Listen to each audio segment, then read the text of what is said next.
Donald seconded. The motion carried 5-0-0. Mr. Burke made a motion to accept the resignation of Raheen Chowdhury, CHS science teacher. Mrs. McDonald seconded. The motion carried 5-0-0. Mrs. Harrison made a motion to accept the resignation of Rena Karen, LMS science teacher. Mr. Burke seconded. The motion carried 5-0-0. Mrs. Harrison made a motion to accept the resignation of Amanda Heiler, LMS guidance. Mrs. Ames seconded. The motion carried 5-0-0. Mrs. Harrison made a motion to authorize the superintendent to reclassify 4 SAU positions from hourly to salaried. Mrs. McDonald seconded. The motion carried 5-0-0. I don't think we have any presentations or recognitions tonight. We do not, but I do think it's important that all those resignations are for next year. Right. These are not effective. I mean, these are for next year. Correct. They will all finish the year out. That's correct. Okay. Thank you for clarifying that. Community forum. All right, so I will go into our community forum link and see if we have anybody there. Once again, you can join the Google Meet at meet.google.com/HAR-JANA-HNK or join by phone by calling +1 662-565-5146. And the PIN to join is 911-992-355#. I guess I'll just.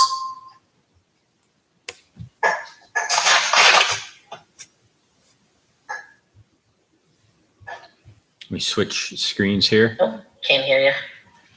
All right, so Sandra McMullen has joined the She's here for my presentation presentation. side. I don't know if she's here for a community But forum. in terms of public attendance at the public link, there is nobody attending. Okay. All right, that brings us to correspondence. None. Unless I missed some, I didn't get anything. We had an email asking about the wiping down. Oh, yes. Yeah. And I respond to that. You think I'd remember? Just a moment.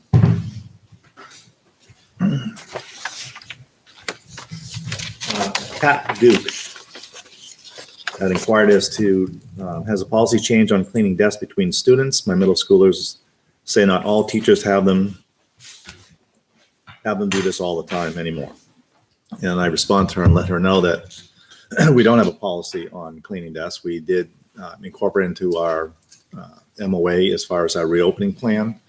But the CDC since has come out with guidelines that it's really not necessary to wipe down hard surfaces unless you had a case or suspect you've had a case, in which we would do. And my understanding, they still do it on a nightly basis as far as maintenance goes through each room and cleans down the desk. Or will disinfect with the wand. So it may not be a physical wipe, it may just be a disinfecting spray. And yes, that was the only correspondence. Thank you. Superintendent comments. Thank you. And I'm glad that Principal Mitchell is here with us tonight because I wanted to start off by talking about enrollment figures. And I'm going to project up on the screen a document that I think I livened this up to the board today. So I apologize that we didn't have the link sooner. But basically, the top part of this document should be familiar to the board members or maybe new to our newest board member. But this is our October 1st enrollment projection. And so you can see that we have the 2019-2020 projection followed by the 2020-2021 actual numbers. These are on October 1st. And then in yellow, and this is the key thing to look at, is what we projected based on 3-year averaging, what we would have in each grade. Down here, highlighted in the bright green, are the actual enrollments that we now have in hand. So we wanted to make sure that these were students who were either rising because they're with us, or we have completed registration paperwork from a parent saying, I'm bringing my student to Griffin Memorial School next year. So the key thing. I'm sorry, which green? Are we on the first page or the second The page? first page, look at sheet 1. No, you're on the wrong. I'm on the wrong one, sorry. Oops. Oh. All I noticed was the kindergarten's like crazy high. Yes. Oh, sorry, I'm on the wrong one. That's enrollment projections. You want to look at the one we live. Sorry, excuse me. And I can actually expand this. So now that we know that we're really looking at the yellow and the green, let me see if I can increase the view of it. So It won't help for me at all. it'll help maybe. Oh, yeah, it will. Yeah, see? So really what we're comparing is this number. We were predicting last October 1st, that we were going to have 74 students enrolling in kindergarten. And that's based on the numbers that we've seen in the 2 years prior that we've had kindergarten. But the reality is right now we have 82 students signed up for next year. And right above it, I have here in chart number 18, what is our trigger number coming from the policy? And the trigger number is 76. If we cross 76, we are supposed to add another teacher. Well, we're at 82 and it's May. So we're fairly confident that that we're going to have to add a kindergarten teacher next year. And the good news is we have that reserve fund, right? So we were smart and we decided let's put money aside so that if we're wrestling with, and kindergarten was our main focus because we just weren't sure where those numbers were going to land. But we wrote it in a way that we could use it wherever staffing was needed. But we do have that one reserve position in the capital reserve. And I believe the board are agents who expend out of that. Is that correct, Corey? correct. So a vote of the board would say, yes, you can take the money that is in the reserve fund and use it for staffing, and we want it to be for a kindergarten teacher, all right? If that's where you decide to be. Before we get there, let's talk through the rest of the Griffin numbers though. So we were predicting that we would have 86 students in the first grade. We designated 5 teachers for that purpose. We actually have 80 at this point. Now, again, it's still a little bit early. We didn't have any change between last year or this time in enrollment last year, because I looked at the In numbers. first grade, In first grade. that may be true, but also I think that it's difficult to compare to last year just because we were full bore scared at this point last year in terms of enrolling in school. So I just think we have to be cautious with the COVID situation. But actually, I think our kindergarten numbers were low this year. Yeah. And I would anticipate, you may anticipate more than I would, that we'll get more back. Those kindergartners that may have gone to private schools will come back for public first grade and they just haven't signed up yet. So if we're following that thought, that means we have to add 3 new teachers. If we're not following our trigger numbers, if that's the game we're going to play, because it's 4 for first grade to get 5 more kids for first grade, 6 more kids for second grade, 4 more kids for third grade to get, they already have a 5th teacher, already have a 5th teacher. Yeah. Right. It's only an increase of It's 1. only It's only kindergarten. one. But you want to add another one in first grade, and you want to keep the one in second grade, and you No, want to no, keep the No, we 5th. haven't We- gotten there yet. There's our- we had projected the need to add one in first grade because we already have a 5 in here. Mhm. But we haven't actually hit the trigger number to result in that yet. Okay, so we have But to you're right, watch it. The trigger number is 84. Yeah, I remember that, but I don't want to be hiring in August either. Nope. No, but you're not going to hire if you don't need a teacher. Right, which is, I don't know. It's the same thing we were in last year and it never. But it makes me really nervous that all the classes are so close to their trigger numbers now in May. Mhm. Because you don't want to scrape the butt, no offense, the bottom of the barrel in August. No, you're right. I mean, being early in the market is your chance to get the best teachers. Mhm. There's no doubt about it. But we also have to be responsible with the budget and what we've done and the projections that we've made. So Dan's going to talk in a second about his thinking because he's looked at the numbers and has some ideas on it. But I just want, again, this is just an awareness of where we are. We currently have 80. The trigger number is 84. We planned for a teacher based on a projection of 86, but we aren't there yet. In second grade, we were projecting 81. We actually have 79. As long as we lose a teacher. and as long as we stay under 84, that's a smart move because that teacher was actually going from second grade to first grade. So this +1 in first grade is the second grade teacher on the projection sheet. And then in terms of third grade, we were projecting 87. We're right at 87. That's 5 teachers because we're over the 84. Yep. So that seems to be right where we need to be. And then finally, in fourth grade, remember the game changes because the trigger number goes up to 97. We have 23 students allowed in those classes. And we were projecting 89. We're at 93, but we're not at 97, which would trigger the response. Well, let me ask you this. If the numbers are going down at LMS, if their numbers are at 18 and 19 and their numbers are supposed to be 23, can't we have one of them come down to our school, to the elementary school? Because they might be K through 6 certified. Do you know what I mean? I don't think there should be kids classes with 17 and 18 at the middle school if we have classes of 19 and 20 in the second and third or whatever. Do you understand what I'm saying? I do. I don't want to speak to Tom because for middle school, just because I know they also have subject-based teaching.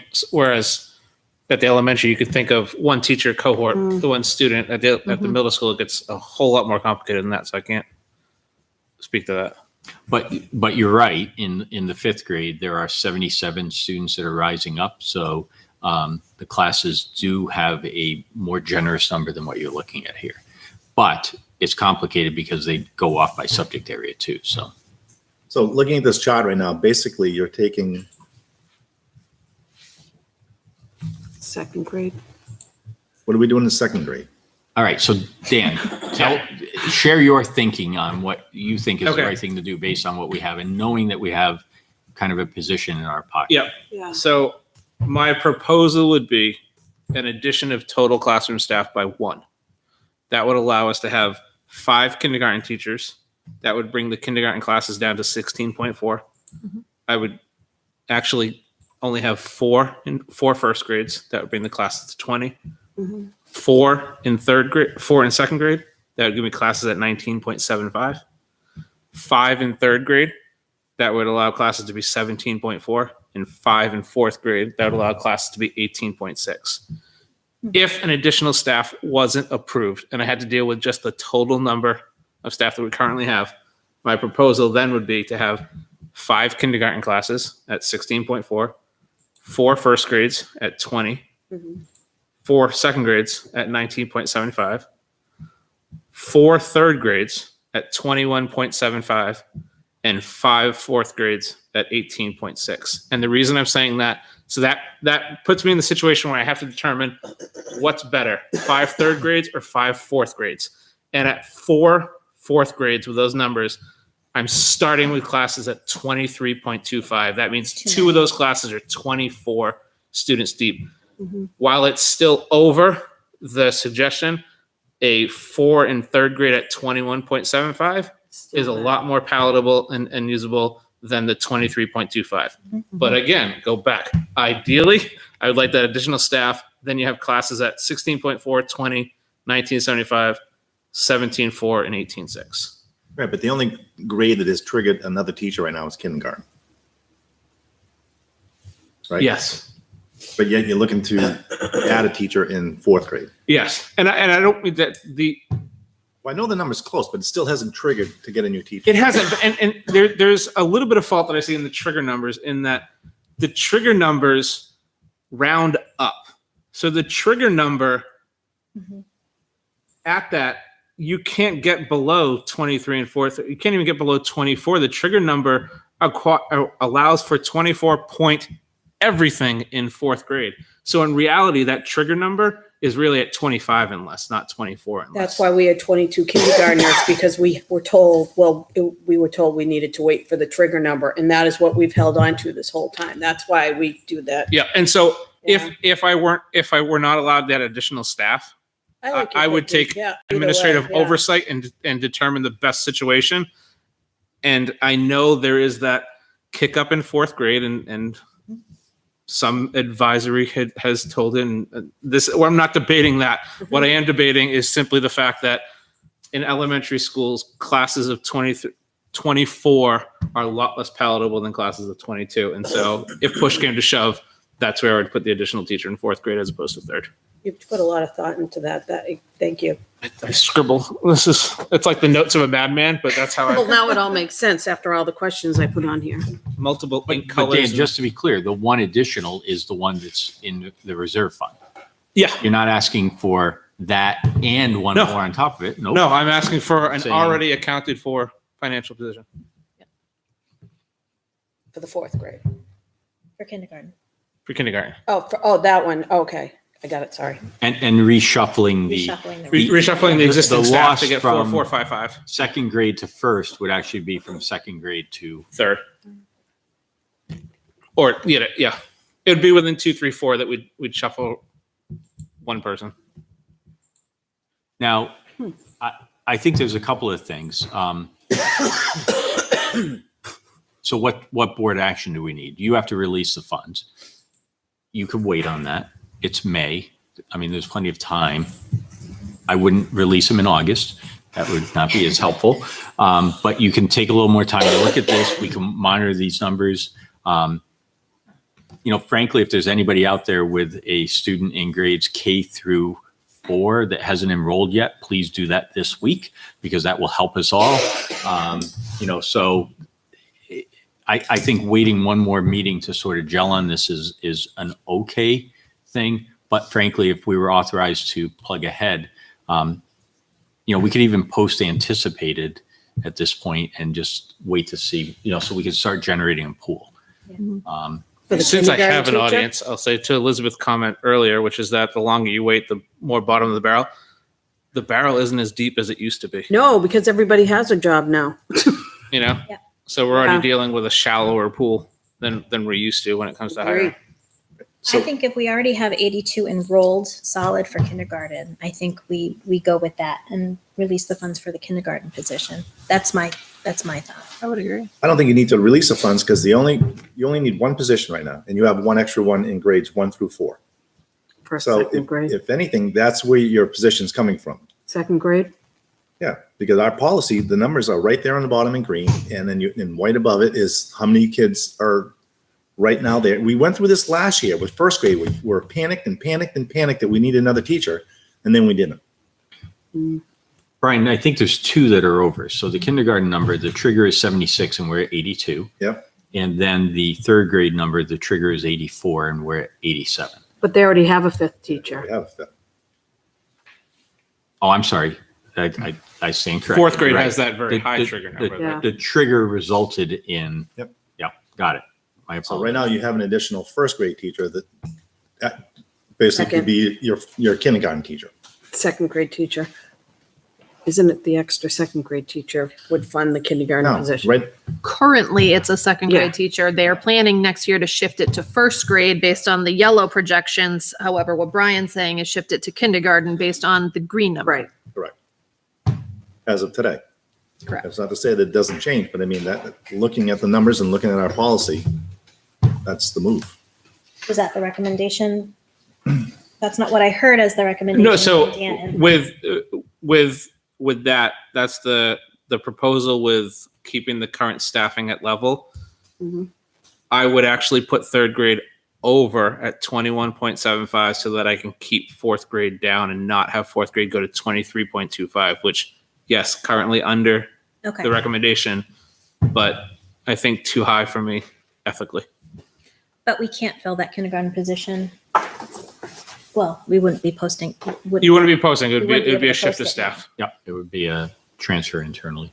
I think my thought would be, and I'm following along with Mike's thought, is we give it till the next meeting. We make another push for enrollment. We plaster it on social media, get it out there for those that have not registered their children, get them in, and then we can Reevaluate them. make a That's final fair. decision at the next meeting. Is that too, I don't know the timeline though for hiring. Is that waiting until May? Do those 2 weeks make a difference?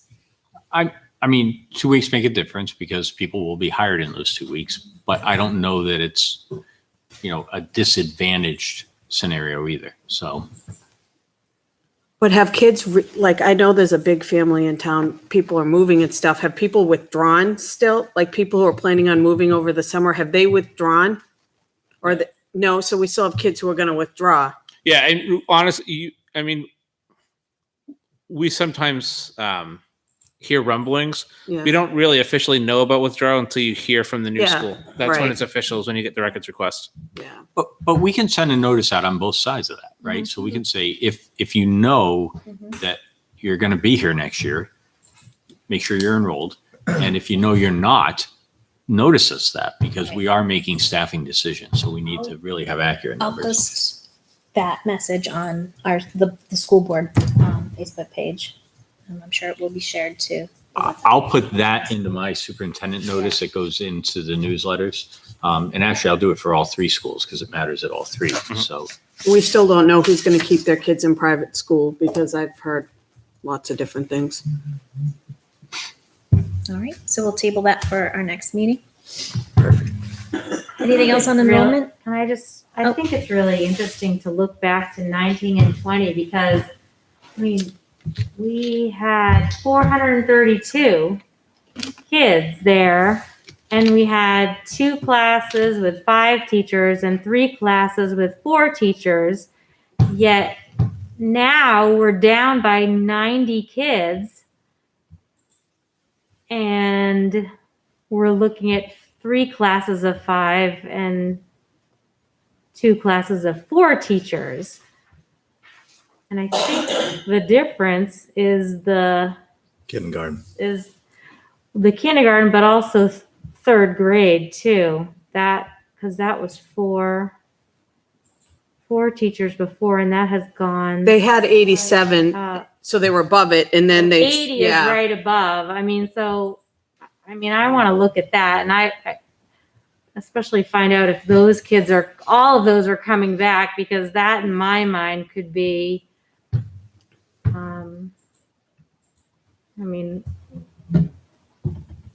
I just think it's close to the number. So I think we ought to watch that one too.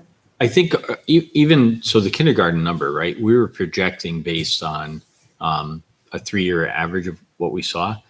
The first year was the first year of kindergarten, which was, we didn't know what we were going to get. We made a prediction. And actually, if you remember, it was 76, but I think by Thanksgiving, it was 80 something. It got kept up to, creeping up yeah. into the season. And that's when we lowered, it was 20 then. And then after that year, we lowered it to 18 because we kept waiting for that 80 that never came. Can I? Also, that just enrollment number is not right. I just mentioned 417. for Tara, I just did a sum of the green line, and you're at 421. Of So the we, green. I'm you looking scroll at down, the I just current- added it. Oh, Which number is wrong? Oh, 329? I was looking at the 343. 343 is wrong. Is that the projection? That should be 417. Oh, so the sum in that line is incorrect? Correct. Oh, okay. Thank I was you. wondering, how did we lose 100 kids? Yeah, Not only that, I'm looking at it, I'm like, that doesn't add up to that. Like, even my rounding math, that's not I'm right. like going on my calculator. No, it's not right. Yeah. Okay. This was a copy and paste from another spreadsheet. Yeah. Everything is a hot link. My gut is something went wacky. Yeah. Because they Yeah. came over as values So that only. number is 417. That's the 343.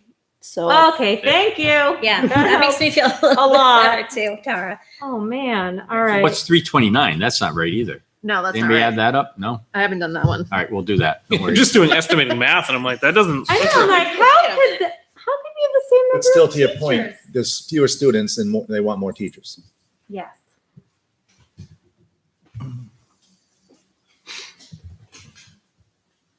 And I think it's going to be important to get that message out to inquire like who's staying and who's going. Right. Yeah. All right. Anything else on enrollment? No, I think that hits it. There is another enrollment chart just in terms of, so When this I is looked at, this is the GMS look only. But we also, at GMS, they gained 2 students, had a couple of students move in going into April vacation.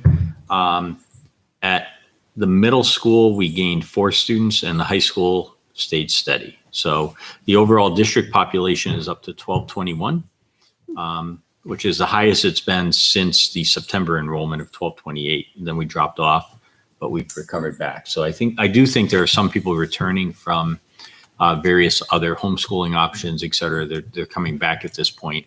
Again, it's comfort with the pandemic. All right. May 12th school board retreat. Just a reminder that we are on track for next Wednesday to have the second school board retreat. The focus of this will be on training for collective bargaining. So your attorney, Mike Elwell, is joining us in person. Mike is also fully vaccinated and is willing to travel and to join us.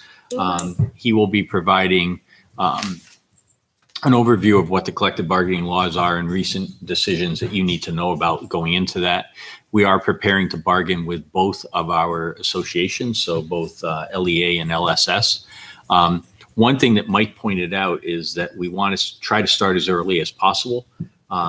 Very important this year because a significant number of school districts did, you know what, it's too complicated in the middle of COVID. We'll just do a 1-year agreement and we'll revisit it next year. So he said all the 2 and 3 year cycles got totally disrupted. So he indicated that he's going to have some districts handled by other attorneys in the office. He does intend to keep Litchfield. He enjoys working with us. So he wants to keep Litchfield, Really? but he still is. That's news to me. But he still is straight out. And so I'm going to make that pitch. I have a meeting tomorrow with LEA leadership, and I'll make that pitch to if we can just begin the process sooner. And beginning means getting dates on the calendar even so that we know. That would be beneficial to everybody. So that's where we are with the school board retreat. And we're going to be in the high school, probably the media center, maybe one of the rooms off the side of the media center, but next Wednesday, starting at whatever time we sent in the agenda. I think it's 5:00. And we will serve, there'll be refreshments there so that you can come and we can get down to business and not have to worry about that. I'm gonna say, just so the public knows, it's a non-meeting. That's right, because you're meeting with your attorney, so it is a non-meeting of the board for the purpose of planning for negotiations. School board comments. I haven't. You go ahead. You go first. All right, I have 2 comments. Actually, didn't you have another? I'm sorry, sorry, staff I have one other thing. I had to silence this, so. Sorry, school board members. Okay. You'll have to wait. So folks joining us remotely, I'm going to leave you on mute just while we, or actually I can leave the sound open. I have you on mute, so we won't hear the background sound. All right, so one other quick thing. I just want to talk about staffing concerns. So yesterday I got a call from WMUR and they asked if I would be willing to be interviewed just about where we are with staffing and hiring. In particular, they were noting how much we have increased our rate of pay for substitutes, which we actually did back in the fall. It wasn't something new, but it was all part of our reopening plan. But they're running a series right now because various industries are hurting across the board. Restaurants can't hire staff.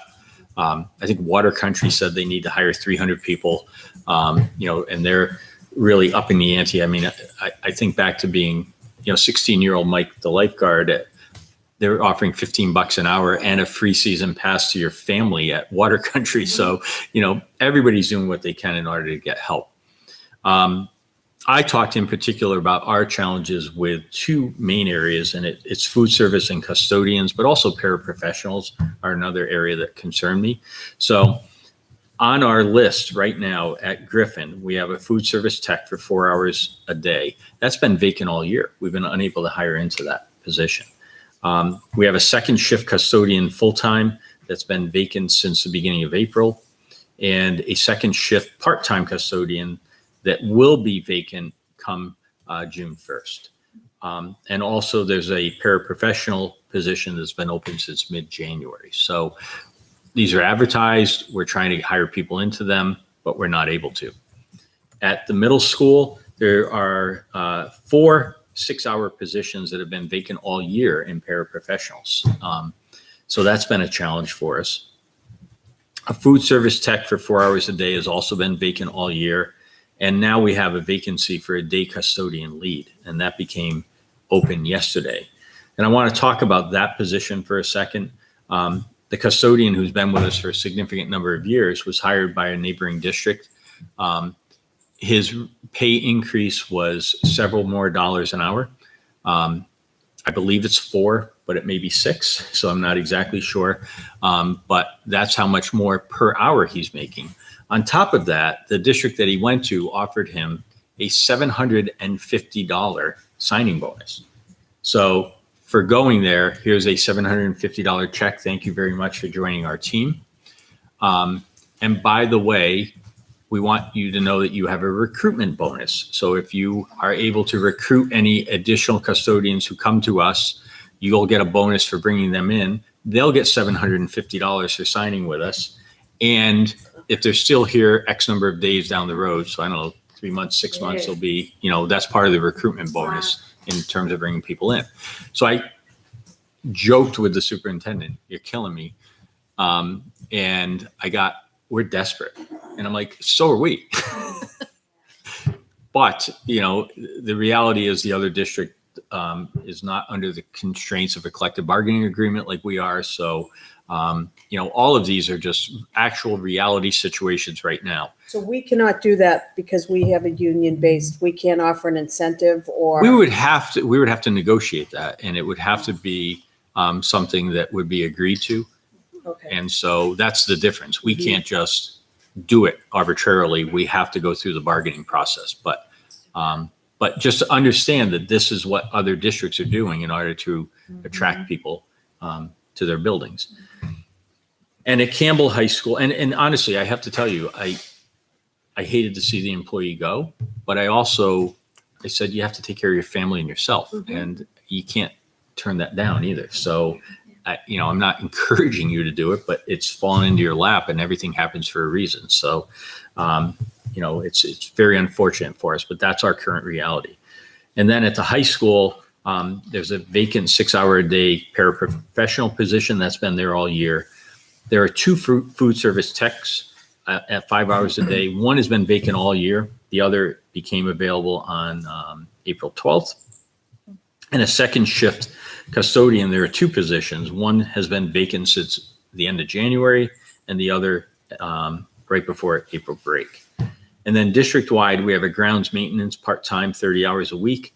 That's been vacant since mid-April. So it's a total of 4 food service, 6 custodian grounds positions, and 6 paraprofessionals that are vacant right now. So when you hear that we're digging deep, we're digging deep. And, there's a domino effect of all of this not happening. So I'm walking by the library last night. I was headed down to see Mary, and I look in the library, and one of the front office administrative assistants is vacuuming the library. Now, she volunteered to stay on, right? So she picked up extra hours by helping out with the custodial crew, and they said, vacuum the library. It's got to get done. But that's the kind of thing that we put into the MOA, and we're doing in order to stay on top of these things. So, and I'll be down at LMS tomorrow afternoon to help because we have one individual in right now. The only person there is the lead, and he needs help. So I'm going to go down and do what I can, and everybody's doing that. So. At what point do we have to negotiate outsourcing this? Because I don't want to risk the cleanliness of and hygiene of our schools because we don't have the staff. I'm not saying it's anyone's fault, but how can we get more bodies in there without burning out the bodies we have? Does that make, I keep saying that. Does that make sense? Sometimes I don't. yeah, think no, it you does. make perfect sense, because Perfect sense. that's what we've talked about is, so Yeah. you have a custodian who's worked an 8-hour shift, and now he picks up a 4-hour overtime. I mean, He's that's exhausted or she's They've- exhausted. exactly. And they don't want it They mentioned anymore. The same thing to me recently. I think we're reaching that point. Yeah. We have And- 2 paras that stay after. Yep. Do a 3 or 4 hour shift. And that's how we've been able to keep this afloat, because thankfully people are taking on the extra. So a paraprofessional, they'll go through and just collect the trash in the rooms, or vacuum the What library. happens or, in the those sorts summer? of Nothing's tasks. got, we need things done in the summer that we depend on a full staff.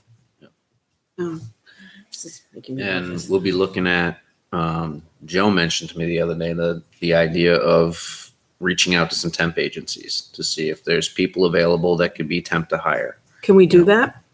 I don't see why not. I mean, we have to We- discuss it. We have to bargain that Yeah. because we're outsourcing jobs. So that does have to be bargained. I'm going to say my experience in the past with temp services, I would stay away from them as Yeah. much as possible. Yeah, you want to negotiate to bring a service in, that's a different story. Temp agencies, What we've heard from other districts that have gone the temp route is stuff goes missing in the building at a That very happened in high my rate. building. And so they really caution about, you better do that you're desperate when you're taking that step. So not trying to be the bearer of bad news, but it's the practical reality of what we have. I just added to my note, hey, here are the job postings. So if you know of somebody, I mean, we were talking in the office today about, are these available to college students? Absolutely they are. If somebody's coming home from college and, wants to take on one of these positions, they're available. So, so What we're, about high school students. well, we've also talked about that, especially with the summer, that if there's somebody who wants to help out with some of the summer openings, that we would be open to that too. We've had that in the past. We have had an individual in the past who's, I think his junior and senior year, he worked for us over the summer. So that is a option. Even if we got a kid just mowing the lawns at the schools. We do have a temp grounds person that comes in for the summers. I've asked them to reach out to her to see if she'd be willing to come in a bit early. Yeah. Because Reed, what's it, Miller? He's the only Browns guy right now. Yeah, I think if we can post and advertise for college and high school students to work over the summer, I think that helps everybody in the community. So if there's anybody out there listening who has a student about to arrive home, I mentioned it in Shout out to emergency us. management today as well, that if there's anybody within that group that knows anybody that's looking for some work, You we have could a use some posting help. for an intern or a student. We can share that on social media too. great, So get that out. Yeah. Well, I can actually share that with you, which is posting. So Okay. we'll get this doc over to you. okay.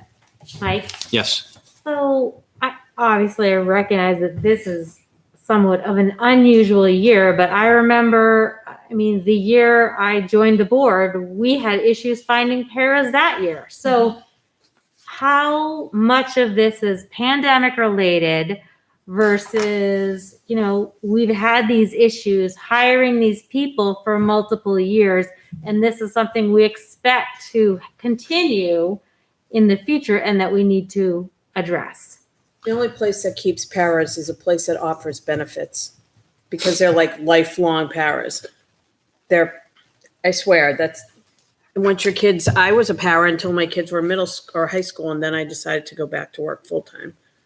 And you'll see the changeover with the parents when they decide it's time to go back to work full time And these are all discussions we can have at our retreat next week. Absolutely. But to Tara's point, I think the custodial piece seems more acute to me. And especially when we've lost 2 custodians who've been with us for a while and have risen into lead positions, both getting raises in other districts. So, that is, why is that pandemic related? I think it's just that everybody else is upping the game because they're desperate too. So, But we have to stay competitive.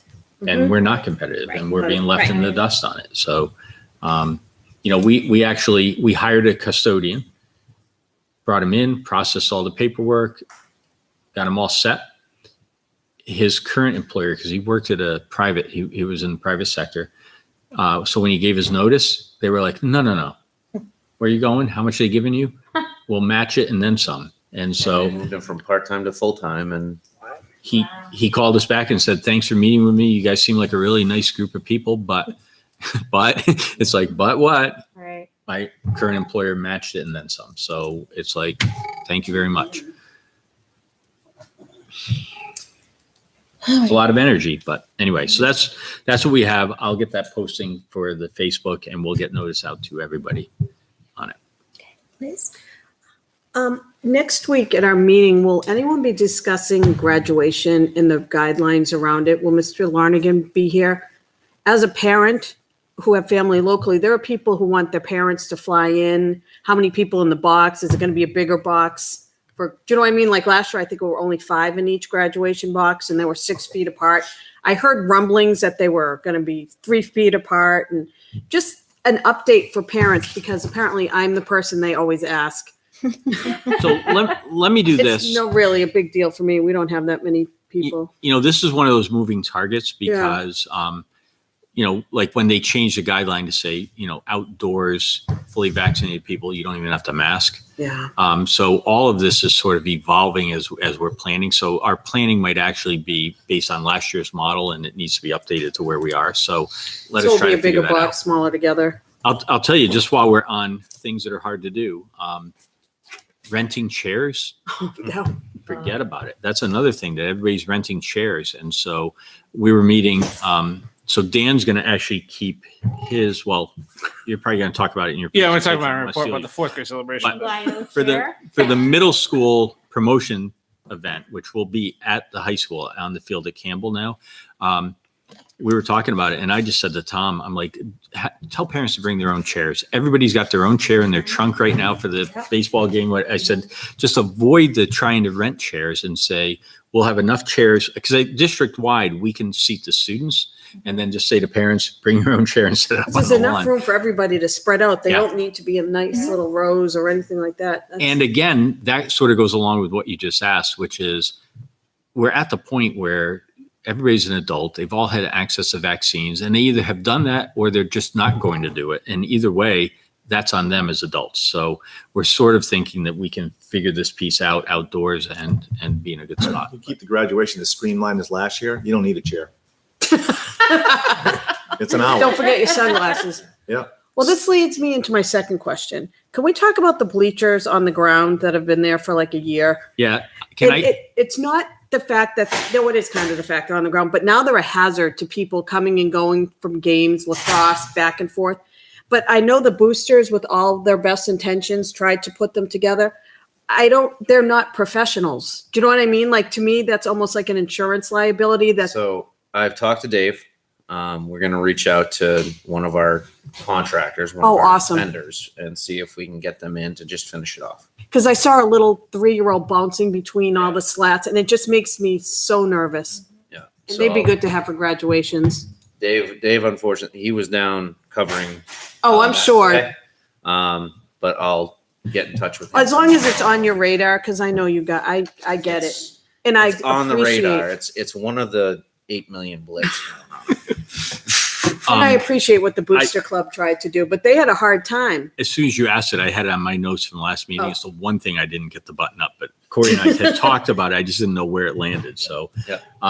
I'll So- follow up with Dave tomorrow, and we'll get John in. and it's to finish the ones that haven't been done and then to spot check the others, just to go through it. Yes, and that make would be sure everything's there. fantastic. Yeah. No offense to the boosters, no offense. But just, it's always good to throw a second set of eyes on things. Do we need Primex to come We in did and fine till we inspect get to the this? railings. That's what I heard, the railings, and I'm like, yeah, they aren't important. It wouldn't hurt once they're completed to have Monica come down from Primex and just take a quick look. Just so we're, But yeah, we can do that as well. Thank you, Corey. Yeah. You're Oh, my turn.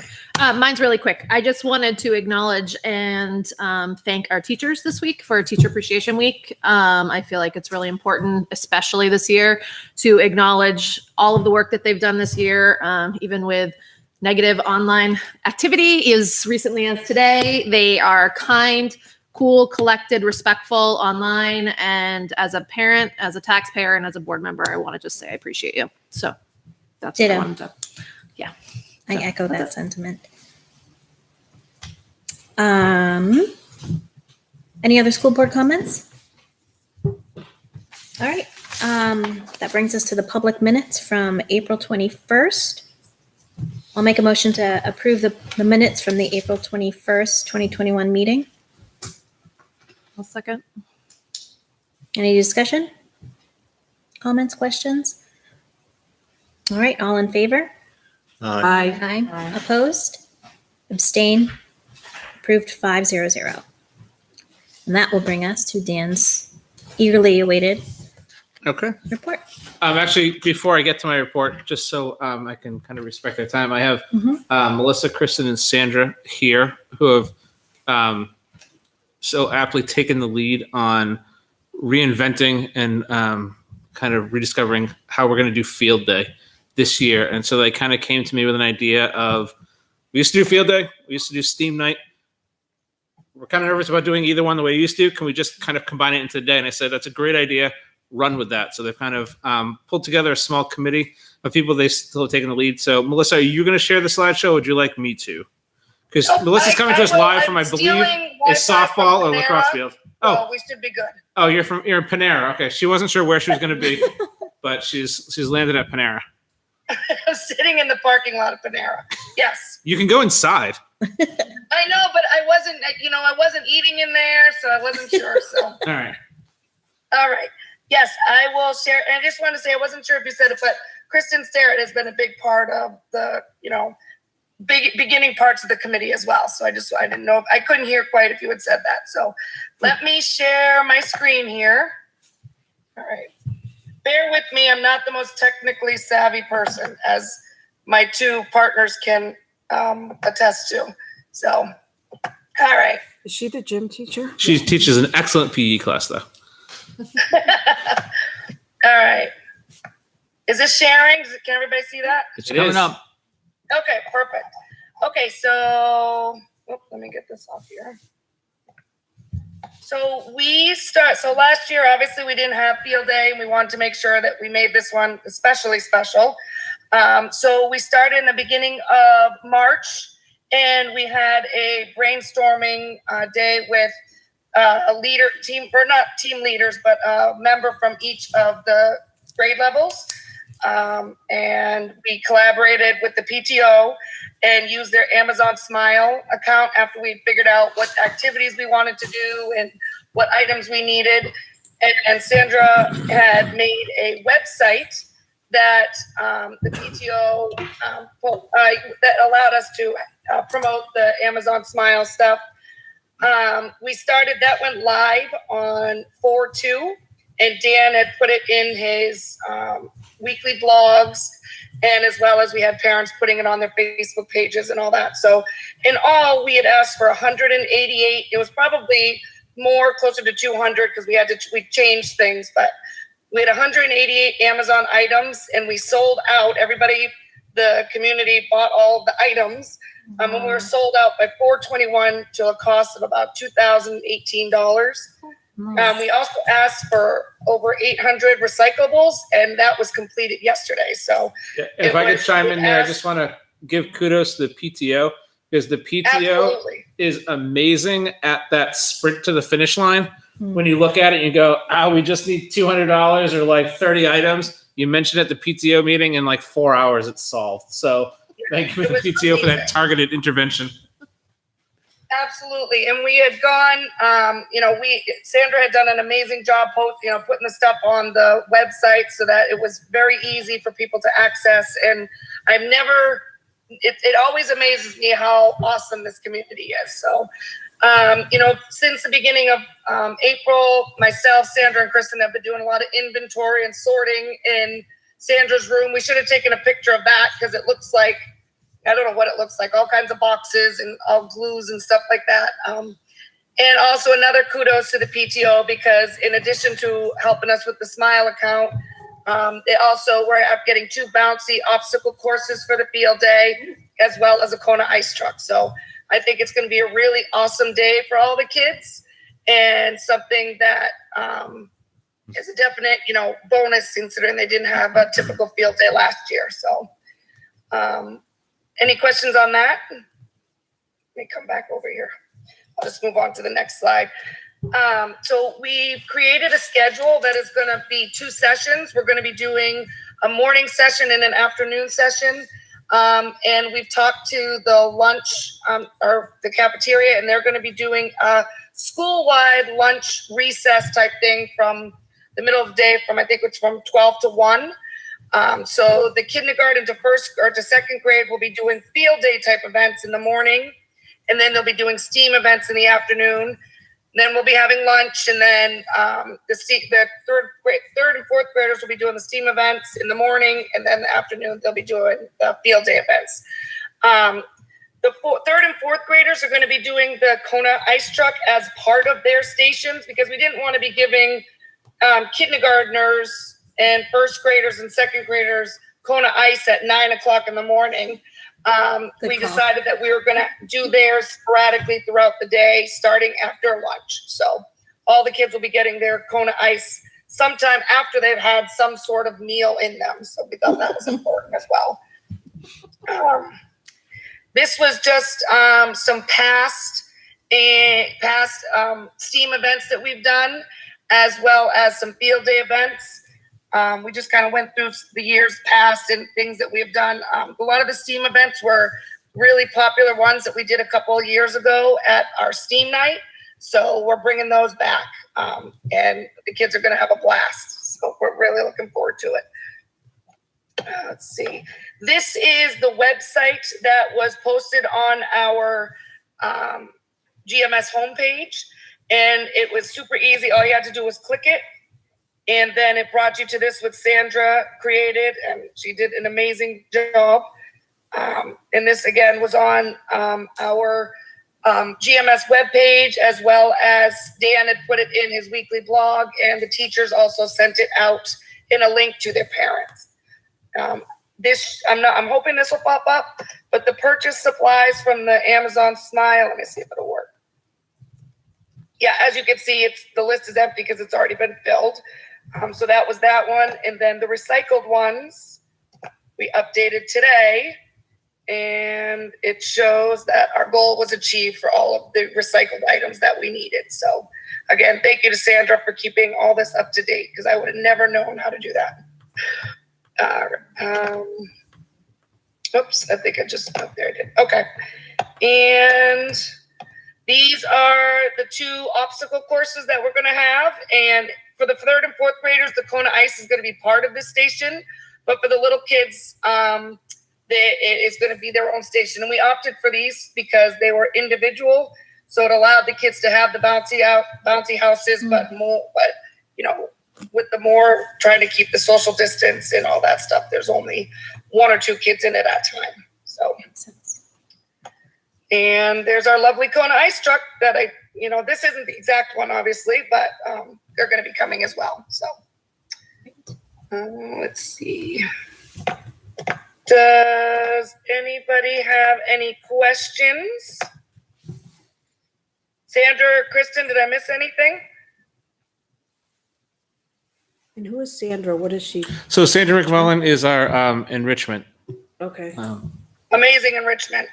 So it's an amazing team that just brings together 3 completely unique sets of strengths that are the perfect ingredients for a field day STEAM event. And like from the get-go, just from the creation, and even Sandra's kind of tech leaning to kind of get the schematics and the infrastructure up and running so that we could have that many donations this far ahead of time. And they're still coming in, and I still can't even keep track. I mean, even just today, Melissa laughed because right at dismissal, a mom and her daughter came up to me and said, "Do you still need these?" And she had like 50 Trader Joe's paper bags. And I'm like, I don't. She's like, "For field day?" And I'm like, "Oh, Melissa, do we need these?" "Oh, yes, absolutely." So like empty water bottles, everything is just coming in. So Welcome to yeah, I mean, we have the support to make this day great, and we have the background. And funny enough, I asked Melissa last week or the week right before vacation. I said,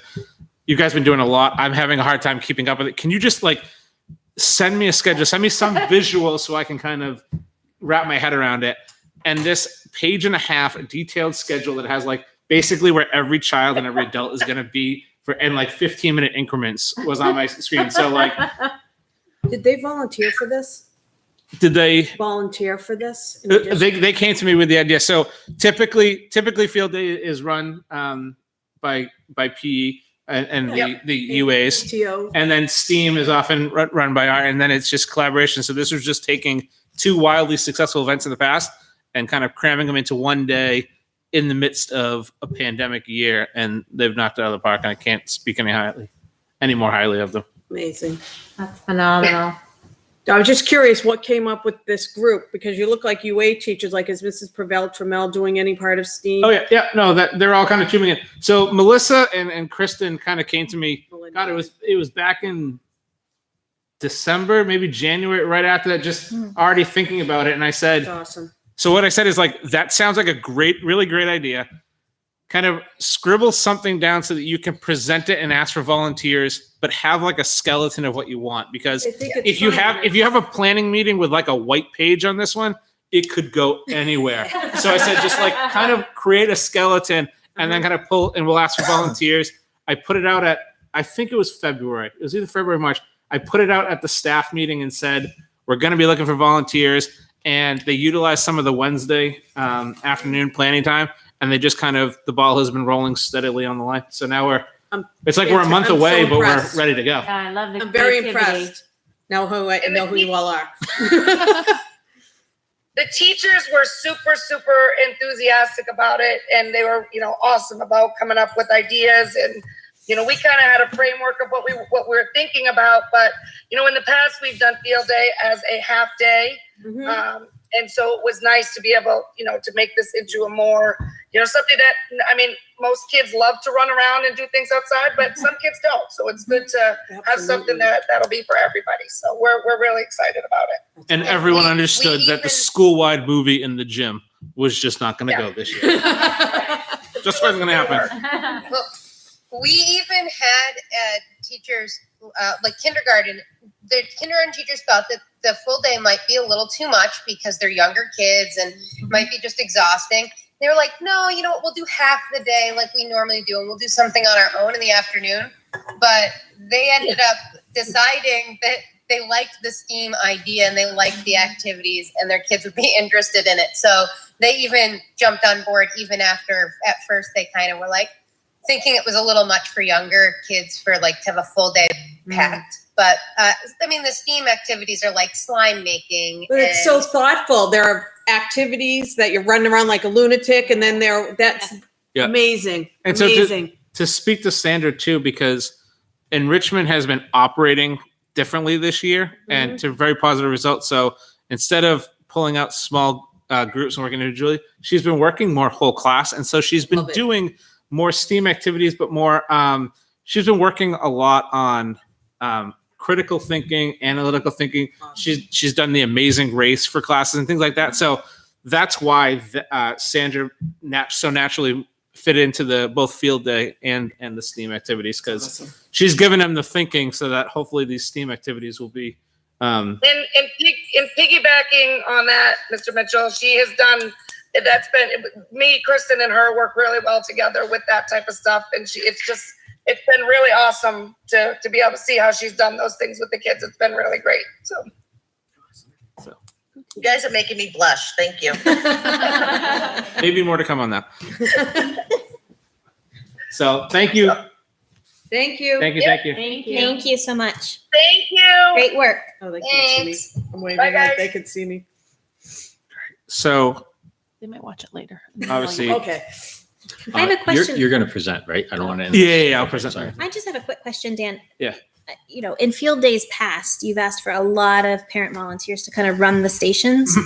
Is that going to be the case again this year, or are the teachers kind of running the stations and the kids are? How is that? That is one of the final. That's one of the details that we're still trying to work out. Now that we have this plan, what is it that we need? Right. We expect that we probably will need some. It won't be in the building stuff. It'll more be on the Outside. field day. But we're still trying to kind of fine tune. All right, what do we need to pull this off? Yeah. Yeah. So, like I said, the day is planned, and we still have a month and a half to go before then. So now we can really target. Okay, now what does this mean? Yep. This is when you get to start thinking about things like, all right, where do we need to station trash cans, and where we, and it's good to actually have the 5 weeks to actually think about that, as opposed to usually it's like 3 days. I'm glad this is taken off as a passion project. I always thought, field day is great, but it's a half day and then they watch a movie in the afternoon. Yeah, and so this is, I think this is just. and I a think big improvement. to editorialize too, like there's just been this passion and drive to, if we can rescue anything that seems normal, we can do it, and we'll do it at any cost, and as much thinking and as much planning as we need to. And so, like, field day was one of those things. Like, they can't lose field day. Like, the kids have to have the field day, so let's figure out how to do it. Yeah. And that's all you have to say. Let's figure out how to do it, and the passion and the drive and the commitment to do that. So I can't speak any more highly of them and the staff for that. So now to the boring stuff. Just to give the board an update, the SAS testing will begin next week for third and fourth graders. So that will begin. I think the basic schedule has it starting on Monday, and with the last kind of class tests happening the following Thursday. So they will not be testing that whole time. Every class has 3 scheduled testing sessions during that time. The window that the state gave us is until June 11th. So we'll have it all wrapped up by May 6th, May 22nd, I think. So that gives us plenty of time to make up. We've had questions about, we've had some students who have kind of just been put in quarantine and they won't come out until May 22nd. Can we still get them? So yes, we figured that out. That we'll have enough time to kind of get those all done in time for that June 11th. We have started the interview process and for our 3 retiring vacancies. So starting next week, we'll be interviewing for school nurse, case manager, and elementary music teacher. So I can just tell you, in my years of admin in elementary school, those are like the 3 hardest positions to fill, and we got them all 3 in 1 year. So figure it out. But I will tell you that we actually have a decent number of qualified candidates. So at least we can pull in a few people and hopefully get the best from them. It was so nicely pointed out to me that I neglected to add in the dates to remember that there is the GMS Blood Drive coming up on May 27th. Unfortunately, it was past the editing thing, so I couldn't plug it in there for you. But we do have the blood drive coming up on May 27th. And if parents, you give your blood, your kids get a prize, which still doesn't. Hopefully, I got to sign up for the time, so I'll be participating. I did want to update you even on changes with the current enrollment that I included. So just to let you know, right now it looks at 388.34 for the in-person remote. But as of next week, we expect to get even more students back. And so next week's numbers will be only 29 students still remote.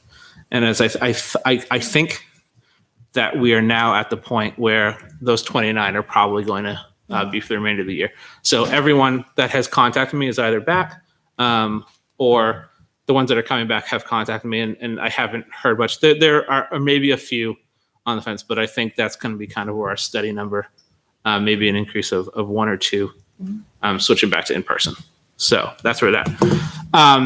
And the final thing that I wanted to present to you is work that I have started with the leaders team, which is on the mission and vision of GMS. So if I can.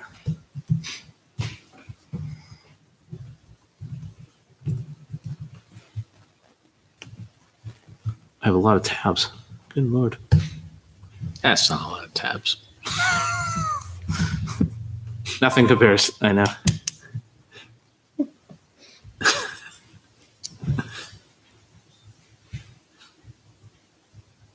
So I wanted to let the board know that focus of the GMS leadership group, which is 1 member of every grade level, including special ed and specialist, has been focusing on developing the mission and vision of GMS. And this goes along the lines of, I know the portrait of a graduate, which NIASC puts out, and I know that Litchfield did a lot of work with last year. This is just going to be very more school specific. So this is just kind of the visual. So once we can identify culture, then that leads to mission, vision, practice, reflection, and then outcome. Difference between mission and vision. How I am drawing that distinction is mission is basically a very short statement of identification or definition. And then vision are those statements of what you want to do, what you want to become, what you want to accomplish. And so the story that I have told and I always use is that there's a story about the original CEO of Southwest Airlines. And he talks about the key to having a successful organization. And he said that the mission of Southwest Airlines was to be the low-cost airline. And it's a simple statement just like that, to be the low-cost airline. And so he says, one of your marketing executives comes to you and says, we've done a survey and the Houston to Las Vegas flight consistently requests food options. They would prefer a Caesar salad. And you respond to them, will providing them a Caesar salad make us the low-cost airline? No, then they don't get a Caesar salad. And so you just have that statement that kind of drives and focuses everything that you do. It's a definition of the present, but it's also an anchor so that you can come back and make your decisions. So that's kind of where we're at. And so in order for us to start this work, a few months ago, I asked a very simple question to both the staff and I put it in the blog, which was, And I asked staff and families to complete the sentence, GMS is, and that's it. And this is going to get a little wonky, so be patient with me because I'm sharing a tab. I have to go back and forth. But these are the results that I get back. I'm going to scan through it very quickly. And I think I have to check.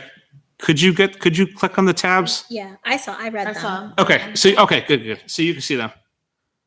Where is this? How did? I included it. I included it in the board report. It's a hyperlink to the presentation It's on the last Vision of page Vision. of the report. Oh, it's in your. Yeah. Okay, got it. Oh, I missed it. And so the point of this was, give me 1 second to now go back and share the right screen. It's to kind of, especially me being in my first year, but also to have everyone reflect a little bit on defining what GMS is. And that's going to help define what our present is. And in addition to that, they were also asked the question, what makes us unique? And I gave the staff the permission to say nothing, because nothing's okay. You know, not everything can be unique, but if there are things that make us unique, what are they? And again, I'm going to let you good results because this gets a little technologically wonky, but I did want to share, just because I like to do this for artistic flair, I turned the GMS is answers into Wordles. And the reason why I do that is because, what? Of course you did. Because what it does is it really highlights those words that you want to focus on. Yep. And this is the staff one. And right away, the words that pop out to me are children welcoming home and students. And so right there, it tells me, okay, It's brilliant. our present is Yeah. good. Go to the family one. Sorry, that looks really bad on the screen. I should have continued that. That looks kind of cool. I like that Well, one. staff, students, teachers. The thing, and then they may not be the biggest words, but the families recognize and identify relationships and community. And support. Yeah, I mean, those are the words that pop out at me. They may not be the biggest, but they're right there. It's relationships and community. So right now, all of a sudden we have, this is how that mission starts to form. And so we don't have a mission yet. We're not going to have one for months. This is painstaking and it's a patient experience, but it's by asking these questions and the leaders right now, that's the core group. And then it will kind of slowly branch out so that all the stakeholders involved in the school have some say, because everyone's going to have ownership over this mission and vision. Because if you don't have equal ownership, it's useless. You need that inner accountability of the person saying they don't get the Caesar salad, or else the vision doesn't necessarily have that much weight. And so I wanted to let you know kind of where we're at in the process is, sorry, I've already discussed that. Nope, back, sorry. So we're trying to develop that statement and develop that strategy. So as we develop the mission and the vision, just to let you know where we are in the process, we've defined their GMS is, we've defined through our what makes us unique. Now we're asking the question, what do we want to do and who do we want to become? And that's kind of the phase that we're at. And so right now, not right now, but between leader meetings, so for the next leader meeting, I've asked each leader to talk to their grade levels and come back with 6 next things. And those 6 next things are 3 low-hanging fruit and 3 pie-in-the-sky ideas. And so now we're going to kind of, on equal tracks, hopefully define our present while also identifying a future. So I want to recognize that for some people, this comes across as hokey or maybe a little cushy, but I want to reiterate that it is necessary. And I think that this what goes into defining highly successful organizations. This is used a lot in business, and I am never one to say schools should run like businesses. I'm not that guy, but I am one to say when you look at highly effective and highly successful organizations, there are common threads and there are common practices, and this is one of them. Mhm. And so that's why I feel the need, and I find it necessary, and I find it beneficial to spend so much time on this. Not exclusively, we can do other things, but this work will be continuous on kind of until it's achieved. Mhm. My hope, end of next school year, this is kind of all wrapped up. The good thing that I like about this kind of work is that even while you're doing it, you're affecting change. Mhm. So I want to commend the staff for kind of buying into it, the families for responding, and overall, I've had positive impact. And like I said, you put out there in your blog, hey, answer this question, GMS is, and you get like 100 responses, that's a good sign that we're going in the right direction. So I just kind of wanted to share where we are, and kind of where I said, I think that's I incredible. hope we're going to go. So That's great. thank you very much. Any questions? I just want to commend you on taking this on, and I see the inherent value in doing this. You know, if we're going to improve as a district, we need to know what that looks like, what we want to, how far do we want to go, and how do we get there? And this is a great first step. I think it goes along to kind of defining, like you said, where we are and what steps do we need to take to improve who we are and reach that vision. I think it's fantastic. And I am very, I think it's great that the staff has bought into the importance of doing it and is supporting you in this, and the families as well. Yeah. I was struck by how positive, I mean, I got the warm fuzzies, reading the comments that the parents and the staff submitted. And I think GMS is a gem, and, those comments just reiterated that for me. And I think it's great work. It's amazing. I will say that with the work on the pie in the sky and the low hanging fruit, I excluded them from responding a new school. It's an understood. It's an understood at this point. When you said GMS is, I'm like, old. That's the first thing that came to my head. Crumbling. The one that jumped out at me was falling down around us while we get stronger inside. Yeah. Yeah. Right? I thought, wow, that's powerful. Ooh. Yeah. It certainly Love tells a that. story. Yeah. Wow. Yeah. Huh. It's fantastic. I particularly like the place that makes you want to dance, even though we're not allowed to sing. Who says you can't sing? Well, earlier this year, the CDC. Oh, yeah, that's right. Yes, yes. I sang One Direction in class today, much to my students. Thank you, Dan. That was a great report. Does Dan need to stick around for anything else? Dan is welcome to stay, and he's welcome to go. It's his call. He knows what he should do. Yep, he's taking his clue. Have a good night, Dan. Thanks, Dan.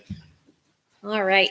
That brings us to business administrator's report. So I didn't have a written report for this week. I'll have full financials and everything next week. I have taken a look at where we stand financially. At this point, we're still in good shape in terms of fund balance, being able to fund the projects we're looking at, the proposed encumbrance list at year end. And yeah, so we're good. I did transfer based on the approval on April 7th. I moved, was it April 7th? Or was last meeting? 21st. April 7th. The items for the LMS project specifically, those funds have been transferred into the capital project fund. So that's already taken care of, and we are moving forward with North Branch to get the contract completed and hopefully have the GMP within the next couple of weeks. Part of the funding of the project will be from the CARES 2 funding. Mary is currently working on the application for us to go to the state. The roofing work is actually allowable under the grant. They gave us specific wording to make sure that we use it when we put the application in and we go through and answer the questions. So I just responded to an email from Mary regarding one of the specific questions, and I gave her some wording and thoughts on how to best answer that. Based on what Liz asked before, the email has already been sent to Dave to make sure that the Awesome. bleachers are on the radar, and we can discuss that further tomorrow. I'm also in the process in terms of funding for the project in drafting a letter to the Board of Selectmen in order to see if we can convince them to release the impact fee monies to us, not as an impact of enrollment, but an impact from COVID-19 and the importance of this project. So working on getting that drafted. Other than that, that's what I have for tonight, unless anybody has any questions for me. That request for the Board of Selectmen, will that include a request to consolidate all of the? Yes, I was thinking funds about into one including fund? that within the request, that to at least open up the discussion. Okay. To revamp how they look at collecting the impact fees, not as for a district as a whole, rather than the 3 separate buildings. Okay, thank you. Any other questions or comments for Corey? Weeks ago, and the main matter was the appointment of a nominee to replace Nikki Forty, who had to resign, and Scott Taylor was appointed after much discussion and consideration. Other than that, I didn't have any other questions except they'd like the detailed expense report and the in addition to your monthly report. Okay. That's the one that comes from Cognos, right? The expenditures to date, that's the one that comes out of Cognos? Yeah, I actually had that on their to-do list and I just got sidetracked. Okay. Okay. Yeah. So they just want that But I will- included when yeah, you send the it's on BA my report over. calendar, Actually. Okay. And that I'm was it. sorry, they want it where? In our report here, or they want it sent? No, I Email usually to just the budget forward them the committee. report every Yeah. month. Yeah, and I just missed April. Okay. And I can send BA reports over to them directly as Yeah. well. Oh, We should have after the the BA report because I sent it that night. They did send the Okay. BA report. Okay. You did send the BA report, but the I just detailed couldn't get into expenses. Cognos that night for some strange reason. I don't know if it was down for maintenance or whatever. I couldn't get in. And they did And approve to the. note on that, Cognos is in our reporting software is in the process of being upgraded to, Oh boy. well, we were not, so the version of, You know how that goes. it's an IBM product. It's called Cognos. What we have found out is they stopped supporting the version that we're on Mhm. about a year ago. So Hopefully, we're not 4 versions behind. Right. we are not. We are Okay, not. okay, And good. with that, we're also in the process of upgrading the financial system again, which I have been promised is a much smoother process than what we went through last time. Oh, good. Because we're not leapfrogging. We're not leapfrogging. Right. We're going to the next Okay. available. So they did say that the interface has changed on the computer. They've actually, Power School, now that it took on the e-finance product, which used to be SunGuard, they finally put some significant money into researching and developing the product into a better product. So I think we have a kickoff meeting for the implementation tomorrow afternoon, Holly and myself, and we'll get that moving. So Okay. That's scheduled to be done over the summer. scheduled go live date is July 22nd. Okay. So it will be done well ahead of the budget. Good. And the testing will be done and all that.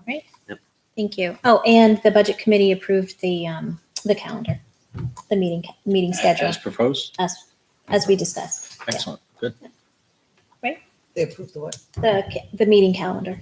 Yes, they did. Yeah. Yes, they did. Facilities? So we met this afternoon prior to this meeting. We actually went over several different topics. And I'll give you the information as much as I can in easy layman term, because some of it was a little technical. We'll start with GMS. They found that units 1 and 2 weren't working, which controls rooms 1 through 20. So those are now in operation for better ventilation. And one thing we found out through that is these run by heating the air. So it's going to be a little bit more costly as far as oil, because that's how these work. But you have 20 classrooms right now that have better ventilation.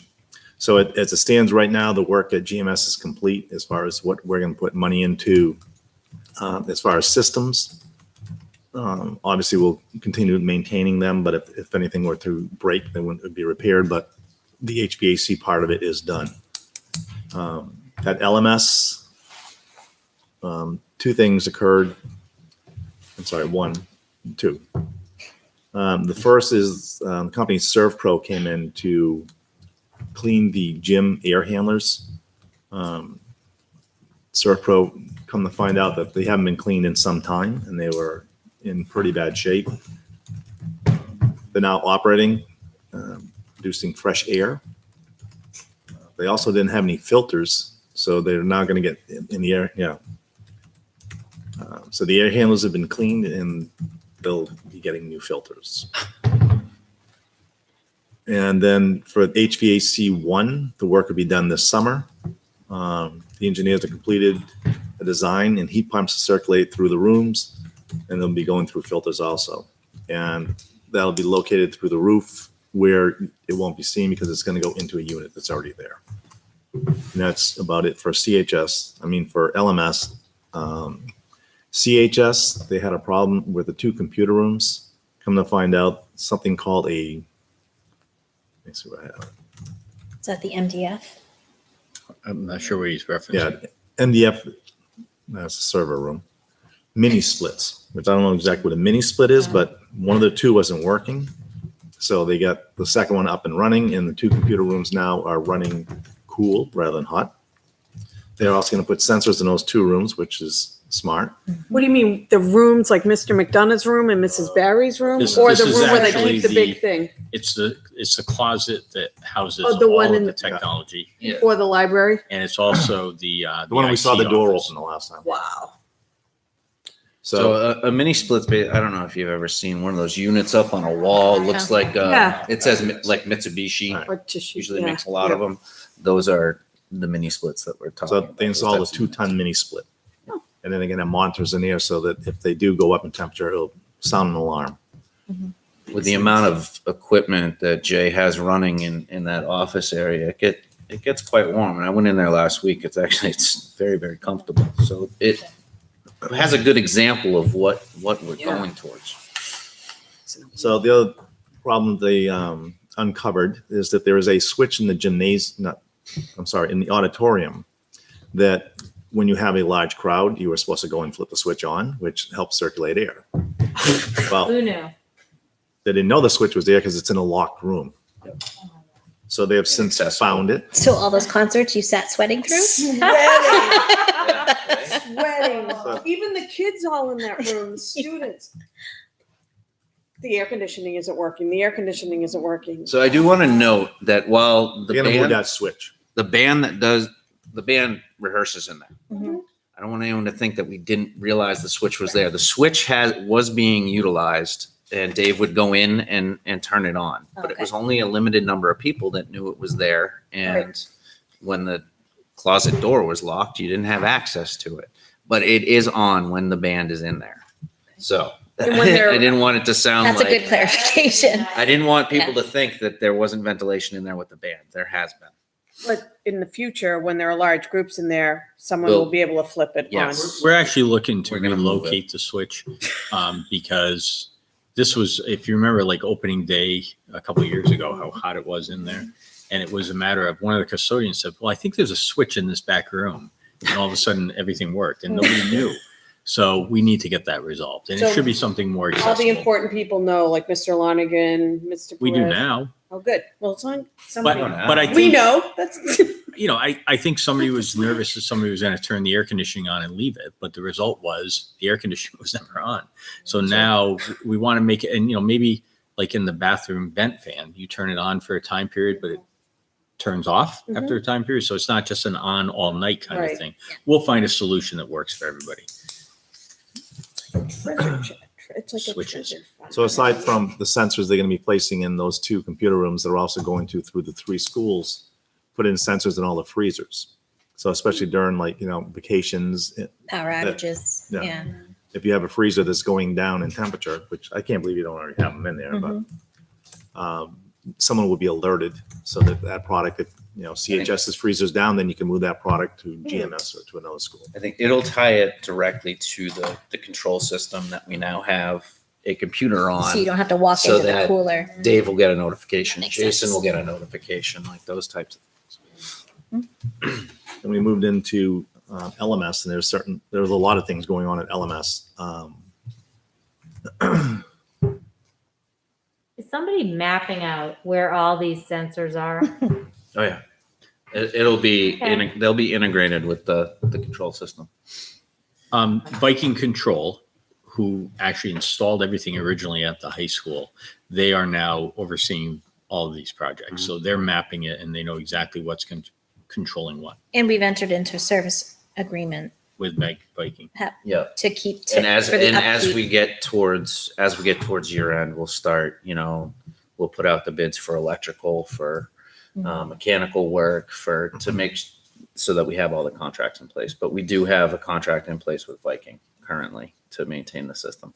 And those become our property records if something happens. I'm just thinking about the GMS. Like, we were lucky to find that guy who knew our system, but We'll probably The- at the end of this, we'll have to get like printouts of all that. And, Dave is now being trained by Viking on how to access some of Yeah. this stuff. So, but again, we want to make sure that it's not just in the minds or hands of one or two people. Right. So Dave Ely and Dick Henry are keeping records as well. They have designs of all the projects. So we'll have a very clear set of construction documents and such that we'll be able to I reference. think we're in a much, much better place than we were Good. at the Oh my beginning. God. of this year. Absolutely, Yeah. Is absolutely. this just because we've been through so many people, or is this, I don't understand how, I mean, we have been through a lot of A lot of it people. is the fact that we had a company, and we had several companies that came and maintained all of this. It's all deferred maintenance and things that you had to pass on as you go through a year with the budget. And there's things that you want to do, and then you have to transfer it somewhere else because something happened. So then we There's a can't much. just say when Elaine Cutler was here, she lost the blueprints. It's just been an ongoing, say not that. that I would ever There's blame. tubs and tubs of blueprints, and they're currently housed in my office. So there's a fairly significant project that will have to take place with those to see exactly what's in those bins, and hopefully maybe digitize them so that we have electronic copies of Archives. all. Because I don't want this to happen. Michelle's again to looking any at me other like, no. Right. administration. I already know. Liz, Michelle probably already knows. Actually, the cost. I'll be involved The too. cost to digitize them really isn't that bad. We found out that it's pretty minimal. The You company bring them to the David sent place, us they to. take care of it, they email it to you, it's all done. You just have to organize them first. Yep. Liz, But I think there's a lot of duplicates in there anyway, so I mean, Yeah. that job might look Not bigger as than bad. it really is. Liz, I would say it's not so much the blueprints, it's more the owner's manual. So, like at the high school, because they cut costs at the very end of the project, like millions of dollars. It was a significant cut. So then they never commissioned the project. So basically, the people who designed it all did their jobs, everything got installed, but nobody came back to check on the work and That to makes sense. to So fine tune it. For how many, 21 years it's been built? Exactly. And So you That's take when like things we're start in to this. So for example, you couldn't change the filters in the classrooms because they were locked inside the ceiling grid because nobody ever came back and said, wait a minute, there's going to be a problem for the people. The people that installed the unit did their job. The people who installed the ceiling did their job. They didn't talk to each other and nobody caught it. So we're now talking about the new units at the middle school that are going in this summer. And I'm looking at the picture and I said, all right, who's coordinating between the filter person and the ceiling grid person? And the answer from North Branch, who we've hired as our construction manager, so it's costing us money, but they said, we'll make sure to make field adjustments so that you can get at the door and make the change. For example, at the middle school, there was no door.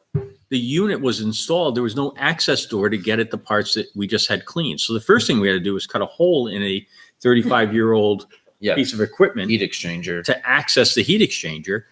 But again, nobody had the owner's manual. Nobody did the follow-up to say, how am I going to ever clean inside there? It was like, we've got a brand new unit. And then 35 years later, we're saying that's filthy inside. So we have to clean it. And when they opened it up, they discovered there's no filter rack inside the heat exchanger. So they had to put a filter rack in it as well. So as part of this project too, and one of the next steps that's going to be happening is the RFP will go out for a commissioning agent, which is a third-party firm that comes in and double checks that the architect and the construction manager has done everything that they're supposed to do.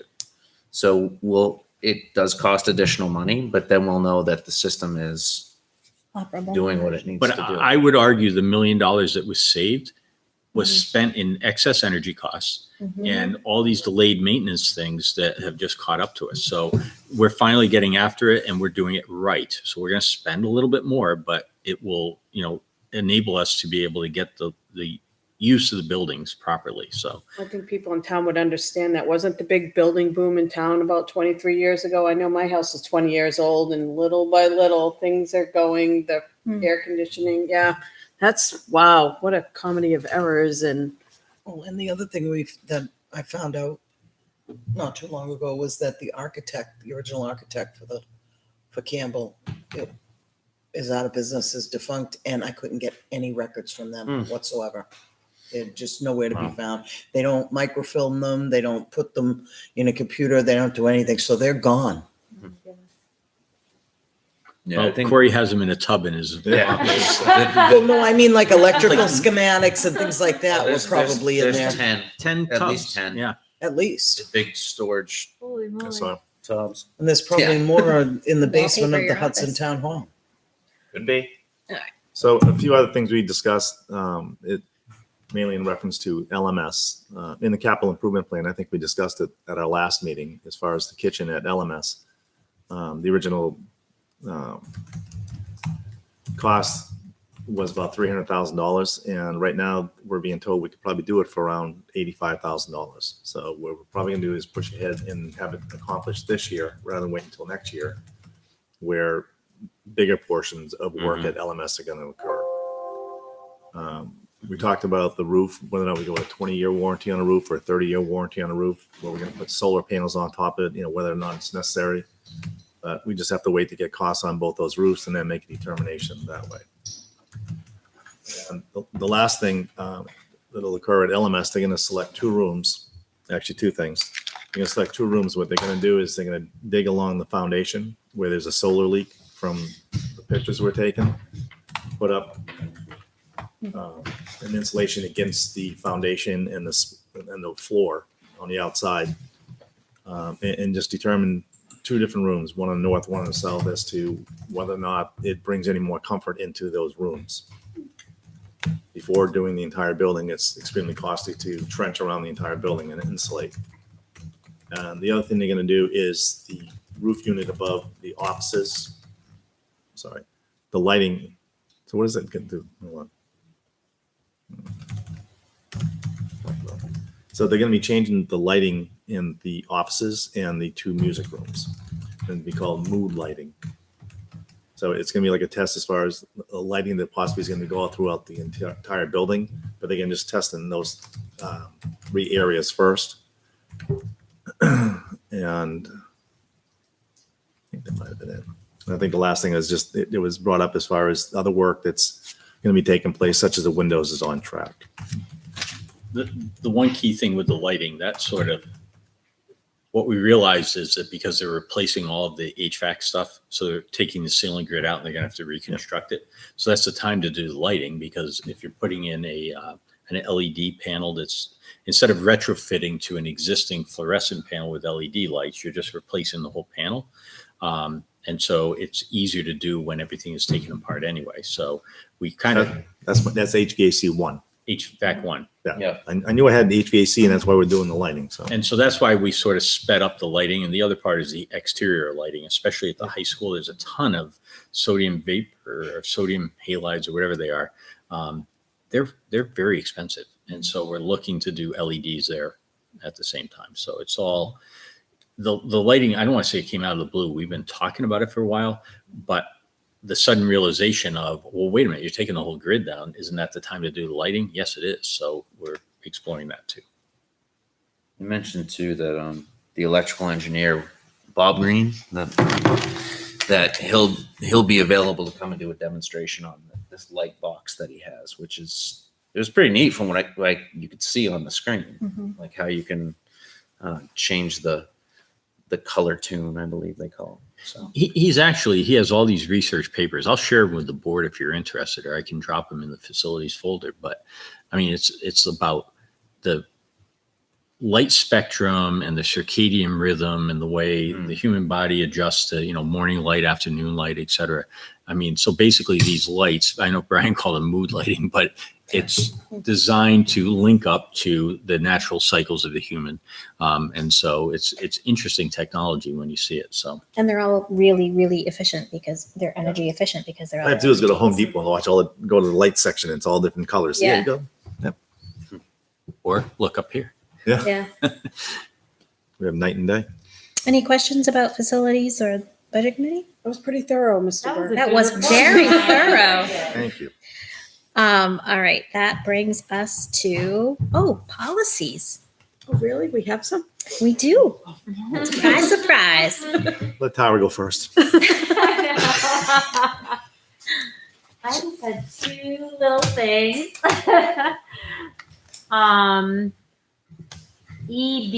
EBCE, that's reviewed each September, right, Michelle? Each September. Each yes. September. So I think just a small word change there. Where's, oh, did see you that? mark it? Sorry. Yep. So yeah, I wrote the note to myself and then I marked it in the event. EB, what is So it? under weekend, okay, hold on. Did I click the wrong one? EB. School closings. EBCD. That's what I, CD. CE, school. Oh, CE or CD? CE. EBCE. All right. Then. Oh, sorry, hold it. I wrote the wrong note with the wrong thing. Okay, hold on. And then I have EBBB. All right. So where are we going? So let's do the first one. EBBB, student accident reporting. That's the one that says, Each September. currently says under last paragraph before the legal reference, the procedures for accidents and accident reporting are to be reviewed in September by the principals. But I think it should be each September. Really? Yeah. Well, I was like, is it this September? Are they reviewing them this September? In, not this. They Are reviewed each September. in September. Who put? I don't know. All right, as long as they know. Tara wants to. Oh, I know. Okay. I- BBBB. EBBBB. BBBB. First one. Yeah, I have it up on the screen if it Okay. if Oh, it there helps, it is. but it's I'm looking for September. Scroll down. She highlighted it. There's a note at the bottom. Oh, there it is. In September. In September. And I like annually. Or each Annually September. in September. Yeah. I don't understand why we need to change anything. In September. September each year. Well, as long as it's clear. My first thought was this September, so. Well, it should be every September, Yeah. right? And Yeah, I the think- intent is that it's every September, not just in, 2021. Isn't that in? And that includes because it's in. So do we change it We'll to just every? take out in and put in each. It's a simple fix. Well, I think every sounds better than each. Or I guess it doesn't matter. Fine. I like in, it's a smaller word.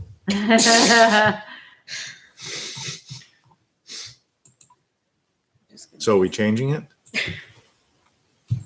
Yeah, I mean, it's a simple fix. It's just one word. It doesn't mean you have to bring it to a first reading. Yeah, I think Okay. each makes it more clear. Okay. Do you want to approve all of them as a bundle or should we just approve this one? I now? had wait a minute, actually, if we're One talking, more. yeah, I had One one. other too, so. Oh, Sure, we okay. just Go go ahead, through go them all through. and then we Yeah, do all them all right, as a let's bundle. do All that. right, EBCE, under weekend closings, the superintendent or designee is responsible for decisions regarding cancellations and for notifying the appropriate media. I think it's broader than that. And how about just is responsible for decisions regarding cancellations and for notifications? There you go, Brian, that's shorter. I don't even know what section you're on right now. Weekend Weekend closings. closings. Yeah. it's Because they're not just notifying the appropriate media. I mean, primarily you're notifying, Sending you're a using text or- Blackboard to notify and yeah, our we can website. text everybody now. I mean, Yeah. so- Right, but we Right. still have to notify MUR and Yeah, outlets like the that. appropriate That's media. why that statement is in there. and for notifications. which would include appropriate media as we Includes announce. appropriate media. So you're just gonna I put spent a lot of time on these, Tara, looking for No, I just read them last night. That's an easy fix for us. Yeah. Okay. And it's going to shift, I mean, as new technology comes along. Right. That makes it more broad. I think it's important to clarify as things change. So should the language. I don't know how we My survive. question was on ECAF, audio video surveillance. I noted on the first page when it comes up, it talks about how long they keep the videos in the second to last paragraph, 10 business days. But on the third page, it just says 10 days. And so I thought maybe we should add business days to make that clear that it will not be destroyed before the 10 business days. Shouldn't say 10 school days? Whatever you guys wanted to say, I just think they should match. And I don't know, I mean, I'm sorry, and where's the other reference? It's on page Number 2? eight. page 1 3. Yep. Oh, is the 3. first, Got page it. 1 and page 3. Yeah. Page 3 I marked with a comment. Yeah. Page 1, I did not. So school days, I mean, that's a day school is in session. Business days would be days that the admin team works. So like we would count vacation days as business days, but not as school days. So it's really the pleasure of the board, whether you want it to be 10 school days, which could be longer, or 10 business days. I don't think it matters too much to us. Corey, do you have a preference on it? But it should be the same. no But matter 10 how- days would whether be we- over the weekend. That could be Right. deleted a lot sooner than 10 business Yeah. days, which would be 2 weeks. So I'd want to make sure if we're saying you need to keep it for 10 business days up top, that we match it on the bottom. I I agree. like business days better because it doesn't get into administrator, yearly, Right, teachers, right. students in the building. So 10 number business 8, days. we'll just add business days in Yeah. to number 8 on page 3. Correct. Excellent. Good catch on that. That was a Yeah. good one. Is the air conditioning on? Oh, yeah, that's better. Does anybody from the board have other? I have one that I just want to draw attention to while we're on I it. had a question, and it's I have not a one. change that I want to make, but I'm noting the bomb threats. Threats. I got a question about that. Well, There's I'm just, something- it's very specific. Is there a reason why it's not weapons or any type? I mean, I know it might have been a thing at some point where someone yelled that word. I'm not going to say it because I feel bad saying There it were in the phone room. calls to get out of Right, finals right. and stuff But I, like that. I think right now gun safety is a huge issue. So if someone says they saw a gun or a kid with a gun, or there was that issue at Griffin a few years ago where someone thought they saw something, Mhm. is this fall under that same 2 separate RSAs. 2 separate RSAs? Okay. Thank you. I'm actually working on a policy Okay. for weapons. Good.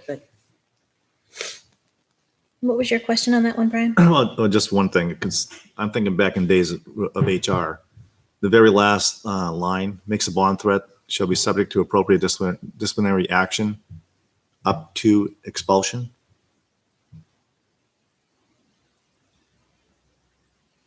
Up to and including Up to and expulsion. including termination. Expulsion, Expulsion. No. Oh, this is student. or if it's a student. Expulsion. I think that in the student discipline policy, it should say that a threat It does. would Okay. be up to. So that would be I think followed. you're covered by the other Yes, policy. yeah, and actually, I can actually notate that policy if you want. When Mhm. once we amend it. Yeah. Yeah. Let's link Yeah. it or notate the other policy, and that makes sense. Mhm. But it's a serious matter, so Absolutely. Mm-hmm. I think it does say it because it comes under expulsions. And it has a list of the different violations. Any other question? You had a question. yeah. Mike, So or a on comment. EC, buildings and grounds property management. While I open it now. So the language, and you can see, actually Tina caught this one, but it had the building facility managers, which is old verbiage. Mhm. So Mhm. we're updating this to just be the facilities director. So the BA, we no longer have a district-wide buildings and grounds coordinator. So it really should be the BA and the facility director shall establish procedures. Those are the two Okay. that will be working on that. That's our current structure. Cool. So that's an amendment. So that's an amendment, just an easy Yeah. structural Easy piece. fix. Yep. Easy fix. Anything else? All right, I'll make a motion to approve policy or reapprove policies EBBB, EBCC, EBCD, EBCE, EC, it's an E, right? Yes, that's right. ECAC, ECAF, and EDC as amended. I second. Elemental P. Any further questions or comments? All right, all in favor of reapproving those policies? Aye. Aye. Opposed? Abstain? 500. It was a tongue twister. wasn't La la la. A lot of C's. Those E's all blend together. B's. All right, and then we have policy JLCD as a first reading, I'll make a mo- administering. I'll make a motion to accept policy JLCD as a first read. I'll second. Questions or comments? Just to orient so the board has it. So this is a little bit of a rewrite and to make sure that it's up to speed. So the parts that are highlighted in yellow are adds that were made to the policy. Yeah, what happened was the school nurses came forward and wanted us to model it after another school district, and so I said, well, it's still pretty archaic. So I went and got the NHSBA model policy. I compared it to ours, and I updated the parts that I felt were more up to date, and combining the over the counter piece with it, because we had two separate things. And I actually reflowed subsections because it just sounded better. So that's what all those highlights are. The 3 forms, and I combined the procedures in there as well. And it might seem redundant, but that's the way the nurses practice, and the administrative rules wants us to do the policy. The 3 forms that are attached the older forms were really outdated. So I just took the forms from the NHSBA, which seemed to have everything in them, and just did it that way. Emergency administration of medication, I'm assuming that it's school nurse or other properly designated personnel may administer other medications to students in like this will cover us for Narcan that we have now. If the school nurse, remember they've all been trained in it, that they can give that to a student and Right, or an EpiPen for a student that doesn't already have one. Or the gone student can do the through. EpiPen himself, according to Well, can they Right, use but an if they EpiPen on can't, another yeah. kid? Or they Like, don't I was haven't in had a shock. reaction before. It's covered in there. Okay, good. The other thing you have to know about Narcan is we had 2 public hearings in the district about the use of Narcan, and nobody objected to it. The board approved everything. So even if we didn't have it in a policy, we do have the public minutes, Okay, public good. hearing minutes to back us up. Okay. I Any just, does that come, does a nurse have an EpiPen? Like, even with a no-name one? I believe so. I believe they I- each have one. I think they do also. For someone, I was highly allergic to bees. If I got stung by 3 bees on the playground, I would really hope that they would give me a shot in the thigh. Or a student And not who's give never you- had an anaphylactic reaction Right, before, but right. suddenly has one. Yeah. I think they are equipped for that. Oh, good. So they're all the same dose and strength. I don't know anything about them. I think so- generally it's by weight, so there's a children's dose and an adult They dose. can use me as a pin cushion if my throat's closing. Yeah. Any other discussion on JLCD? No? All right. All in favor of approving this for a first reading? Aye. Aye. Opposed? Abstain? 500. Approved for first reading. And then we have DKA and DKC back from last time. This is our second reading. I'll make a motion to approve policies DKA and DKC I'll for a second reading. Second. Any other comments?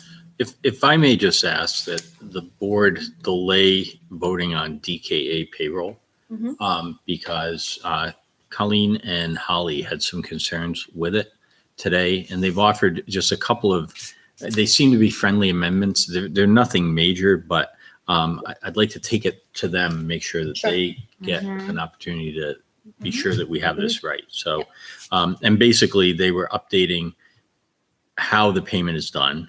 Because it says business and finance office, but HR now actually has a key role in that. Okay. And the other thing is under salary deductions, There are other salary deductions that aren't included here that they want to make sure are. So Okay. give us one more chance. We'll bring it back next meeting. We might have to go back to first read, second read, but again, that's Okay. fine.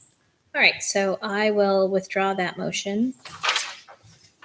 Withdraw a second. Withdraw the second. All right, and I will make a motion to approve policy DKC for second reading. Second. All in favor? Questions, comments, discussion? All in favor? Aye. Aye. Opposed? And abstain, 500. Old business. Corona review. Good old coronavirus. So let me, Can we change the title to very old? I am so looking forward to not. So let me just share with the board quickly. So these are the numbers at GMS. They currently have no staff who are positive. And there is one student who is positive, and that was actually, that was picked up yesterday. So they're in pretty good shape. It was an unknown spread for the student. If you look at the students quarantining, though, you'll see that we went from 4 before the break to 6, 11, 12. So the numbers are creeping up a little bit there. But remember, these are abundance of caution kind of things. So, at this point, some are families who are quarantining because of travel. You can see there are 6 students who are in that boat. The popular international destinations seem to be Jamaica or some other nice Caribbean island. So, unfortunately, those resulted in quarantine. So it's not anything that we should get paranoid about coming out of April vacation. And then you can see in terms of leaves, I did ask Dan about the 8 staff members who were sick today, but it was really sick children in many cases. So again, that wasn't anything to be too alarmed about. And look at the student absences, 24 the day before break, and we're down to 6 today. So pretty good shape there. LMS, similar story. 1 student currently of unknown spread. There are 7 students who are quarantining, and 7 of them are travel related. So again, some nice island. And staff-wise, there an impact of 7 today. They had an uptick yesterday, but that was also sick children. So I think it's just sort of the nature of where we are in the year. And at CHS, there is 1 staff member who is positive. I thought Bill had projected when they were returning. I want to say it's the end of the week, but and that was a community spread because that actually occurred over the break. It had nothing to do with the school, and so contact tracing was not even didn't need to be done because the person had been out of the school for long enough that it didn't matter. He has 3 students who are travel quarantining, or 3 people who are travel quarantining, and 27 students. The high school numbers are a little bit high just in terms of student absences. So that's what we have. Any questions on our current numbers? The other thing, I want to seek input from the board on. Oops, I need to see myself. I need to see that. So going back to what we talked about earlier about graduation, our feeling is that many schools now are lifting the restriction on fans at outside events and are getting away from requiring masks at outside events for sporting events. So at a lacrosse game, a baseball game, a softball game, a track meet, instead of saying that each athlete is only able to have 1 or 2 parents or restricting that, with the CDC guideline, which is a fully vaccinated adult is able to be maskless at an outdoor event. Our feeling is that it's time to get out of the policing of the crowd business and just to allow the fans to come and allow those who choose to wear a mask and those who are not wearing a mask to do that and to really get out of trying to enforce at this point any expectation on school grounds. I'm looking for feedback on that. I was at the lacrosse game on Sunday and more people were not wearing masks at that point in time. What lacrosse game? I'm sorry. It was a rec. Rec. So Because it I've was a noticed recs, sawmill, like the so it baseball wasn't- team hasn't It been wasn't wearing in them. the school, but it The was soccer in game, they town. were all wearing them. I think mine was around my chin. I'm done with masks. I'm done. I'm done. Outside, I'm I'm done done. outside with them too. That's how I Inside, feel. fine. Outside, there were people, everyone's there anyway, and they're all behind the new backstop thing. I wear it because it's the rule, but I don't stand next to anybody for 10 minutes. I like to be by myself, yell and scream, but that's my personal. What does a girls' lacrosse look like? Still wearing them. Yeah. What about track? Anybody? You're saying the athletes? The athletes still wear them. Yeah, so that, we're going to follow the NHIA guideline for the Mhm. student athletes. So Are there NHIAA guidelines for fans? there really aren't. They left that up to, my understanding is they left it up to each cluster cohort. So, we're sort of going along with what South Central has agreed to Trinity do. wasn't wearing masks when we were there. We haven't, Milford, it was all outside. Nobody was really wearing masks. I haven't been anywhere I think else. it's just a matter of just not policing it. Some people are still gonna be comfortable wearing a mask. Some people would rather not wear a mask. You don't know who's been vaccinated and who hasn't been vaccinated. Right. I think it's a personal preference at this point. I do think there are some who haven't been vaccinated because they just aren't going to be, and they're just going to roll the dice. And that's their That's their prerogative. choice. Yep. There are some who are unable to be vaccinated who will probably continue to wear masks. And, I think those folks will stand by themselves and stay away from others, especially maskless people. So, but It's a little bit different, but I'm thinking forward to prom and graduation. And I think we should be consistent in whatever our policy is or what we're policing or not policing. I think it needs to be consistent for all those events as well, because Mhm. it's a little bit, prom is a little bit different, but I'm assuming we'll have adult chaperones at prom. Are they going to be allowed to not wear a mask? Or also our current expectation is at school events that just like the athletes are wearing them, we would expect the students to wear them. That's an awkward experience with a prom, but it's still kind of the expectation. I can't wait to see the with our yearbook. staff. I don't even know why I spent $80 on a yearbook because it's all going to be masks. It's going to be awful. I don't see why it would have to be though. The photographer's like 10 feet away. It's too late. Football's over. All that It's stuff. not so bad for the kids. But even when you're taking a picture, we took a lacrosse picture, right? And you know what? They were there for a minute and then they all broke apart. It wasn't like we were standing next to breathing on each other or they were, I don't know. I agree with the consistency. So if we're going to require masks at graduation, if we're going to require masks for outside, it just needs to be across the board. So if we're changing it on one thing, then I think we should be changing it on everything, or otherwise keeping a consistent policy. I agree that I don't know that we should be policing at this point anymore. I made it all the way I to feel like you Hannaford might be able today. to phase it. Start with the audiences. And honestly, like I truly question the mask use with athletes outside. I think outside is a completely different situation. Well, my son got sick. It caught it. So that really helped when he was overheated. So, I understand going by the NHIAA rules, but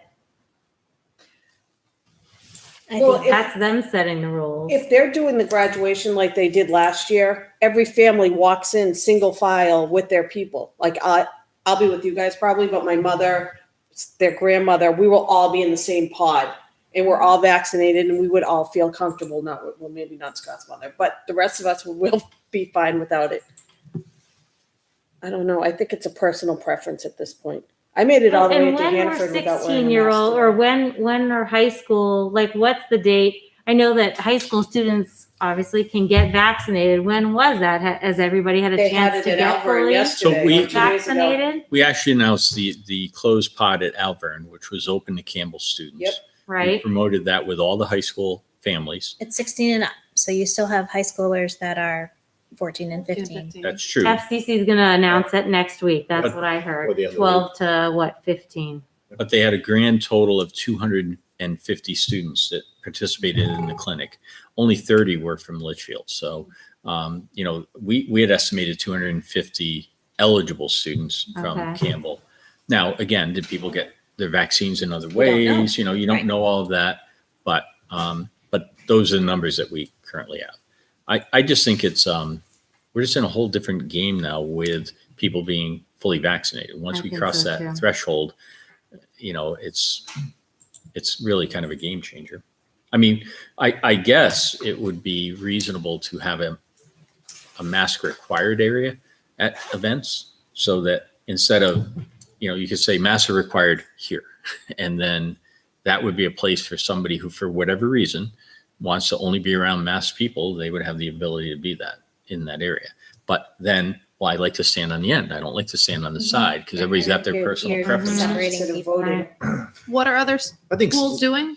Yeah, what are Most schools are doing what I'm proposing, which is relaxing it and just saying for the spectators. Yeah, for the spectators. Yep.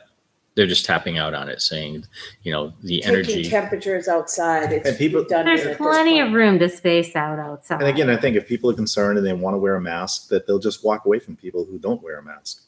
Well, I personally think they shouldn't wear the mask.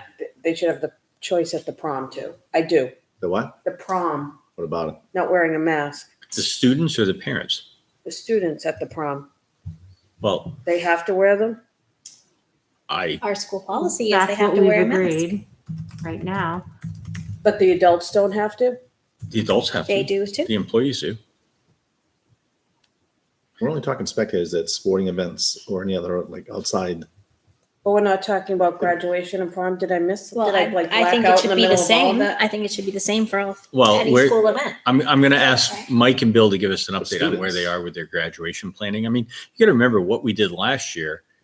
Nobody was vaccinated. We Nope. still didn't even understand spread. It was only June. And so we took an abundance of caution. I'm not sure that we really need to have people, park in their cars and wait till their number is called to walk out on the field single file and all of that. Right. But that's me. If that's what the high school wants to do and they're going to enforce it, that's their call.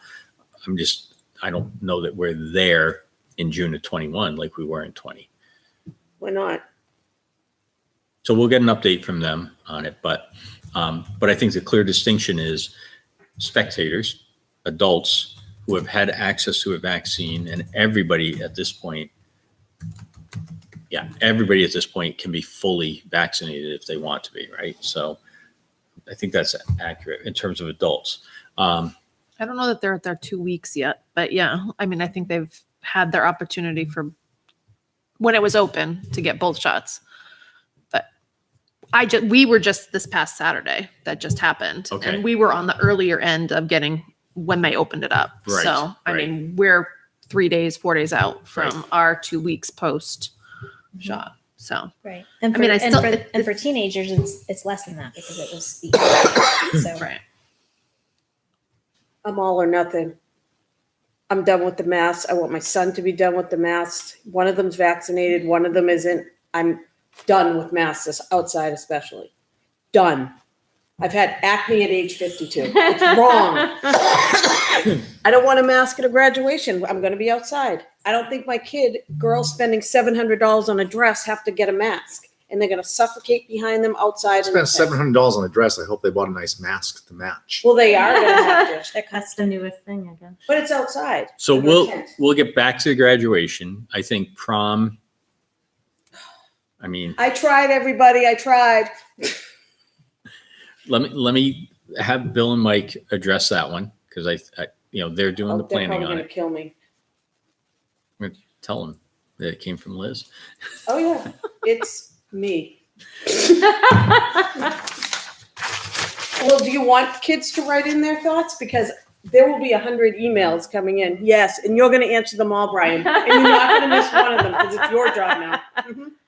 Should I, ask Bailey? I think the prom committee has done a really good job researching and planning a prom with the appropriate precautions. I don't think it's for us at this point to decide Right. whether or not I think we want we to hear want to from add to them, that. and I think people's thought processes are evolving by the week. I mean, it seems like we're in a different spot week by week. So let's see where they are. Liz, we're all together next Wednesday, so we have to have a special meeting to discuss this again, where we still have time before the prom. We The could. prom's next Saturday.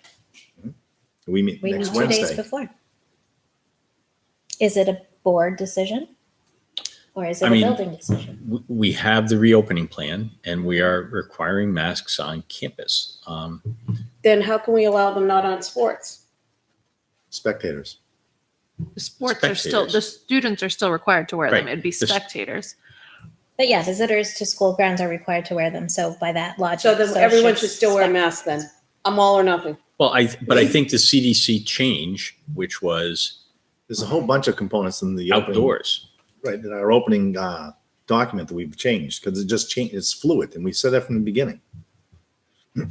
Well, I would like to say that I think we should update that. Mhm. I think parents are confused by which parts are in play and which Right. ones aren't. So when we say, for example, to Kathleen Doucette, that was a guideline, we don't wipe desks anymore based on these new guidelines, it's accurate. That's Well, no, right, she- we don't. Right. No, she asked if we had a policy, and I told her we do not have a policy. Which is accurate, Right. but it was in the reopening plan as a guideline. We're choosing not to follow that guideline anymore. It's changed based on, and so I think it would be clearer for families if we could say, these are the 5 things we are still. To be honest with you, I think every point that a parent out there has asked, we've clarified and given what's changed.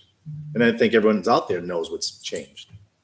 Not everyone. There are still questions. Well, then send them to me and I'll answer them. Okay. When What if I we, go to be a spectator at the prom? Do I have to wear a mask? do they have spectators at the Ryan, no prom? I spectators could at the sit prom. in the parking lot. Creepy. What prom do you spectator. You can also get arrested for that. Liz. Epitome. I'm having at least 50% of the senior class at my house before. I'll be perfectly open, and there will be no masks at my house. Well, and this is the At thing, my yard. we in my have to yard. discuss that, right? Because they're all starting somewhere for pictures and getting Yeah. dressed They're and all putting gonna go flowers somewhere on. And then they're all going somewhere afterwards. Mhm. So They did last year after graduation. Yep. Just about the entire senior class was down at Sawmill. So Yep. But is it for us to decide? No. There's nothing we can do about that. So no, well, I mean, it's not on school grounds. our and- responsibility is to conduct a safe event following the guidelines that are out. Mhm. That's what we can control. The rest of it, Right. we can't control. So You can't get any better airflow than outside. That's all it The prom thing's going to be down on the side of the prom. Is it going to be a tent with windows or air conditioning or open tent? Depends what the weather is. I don't know. We're gonna get a prom update. Thank you. We're gonna By get, next Wednesday. all right. And is that it for you? For the current situation? I think I'm done. All right. You wanted feedback, you got it. We all stand here. My goal, by the way, is next year's reopening plan is gonna be a 1-pager Good. because with a lot of links in it. Mhm. But I think we learned a lesson on writing a 38-page document that we try to keep fresh. We open. We open. Open for business. So we opening I plan. want my Wednesdays and Mondays back this summer. Well, just one word. Manifest. Any questions on the manifest? I'm moving on. Right. All right. No, it has 3 signatures. Public input. All right, let me hop back into the feed and see if anybody is there. Just a reminder that any other public input can be emailed to the entire school board at schoolboard@litchfieldsd.org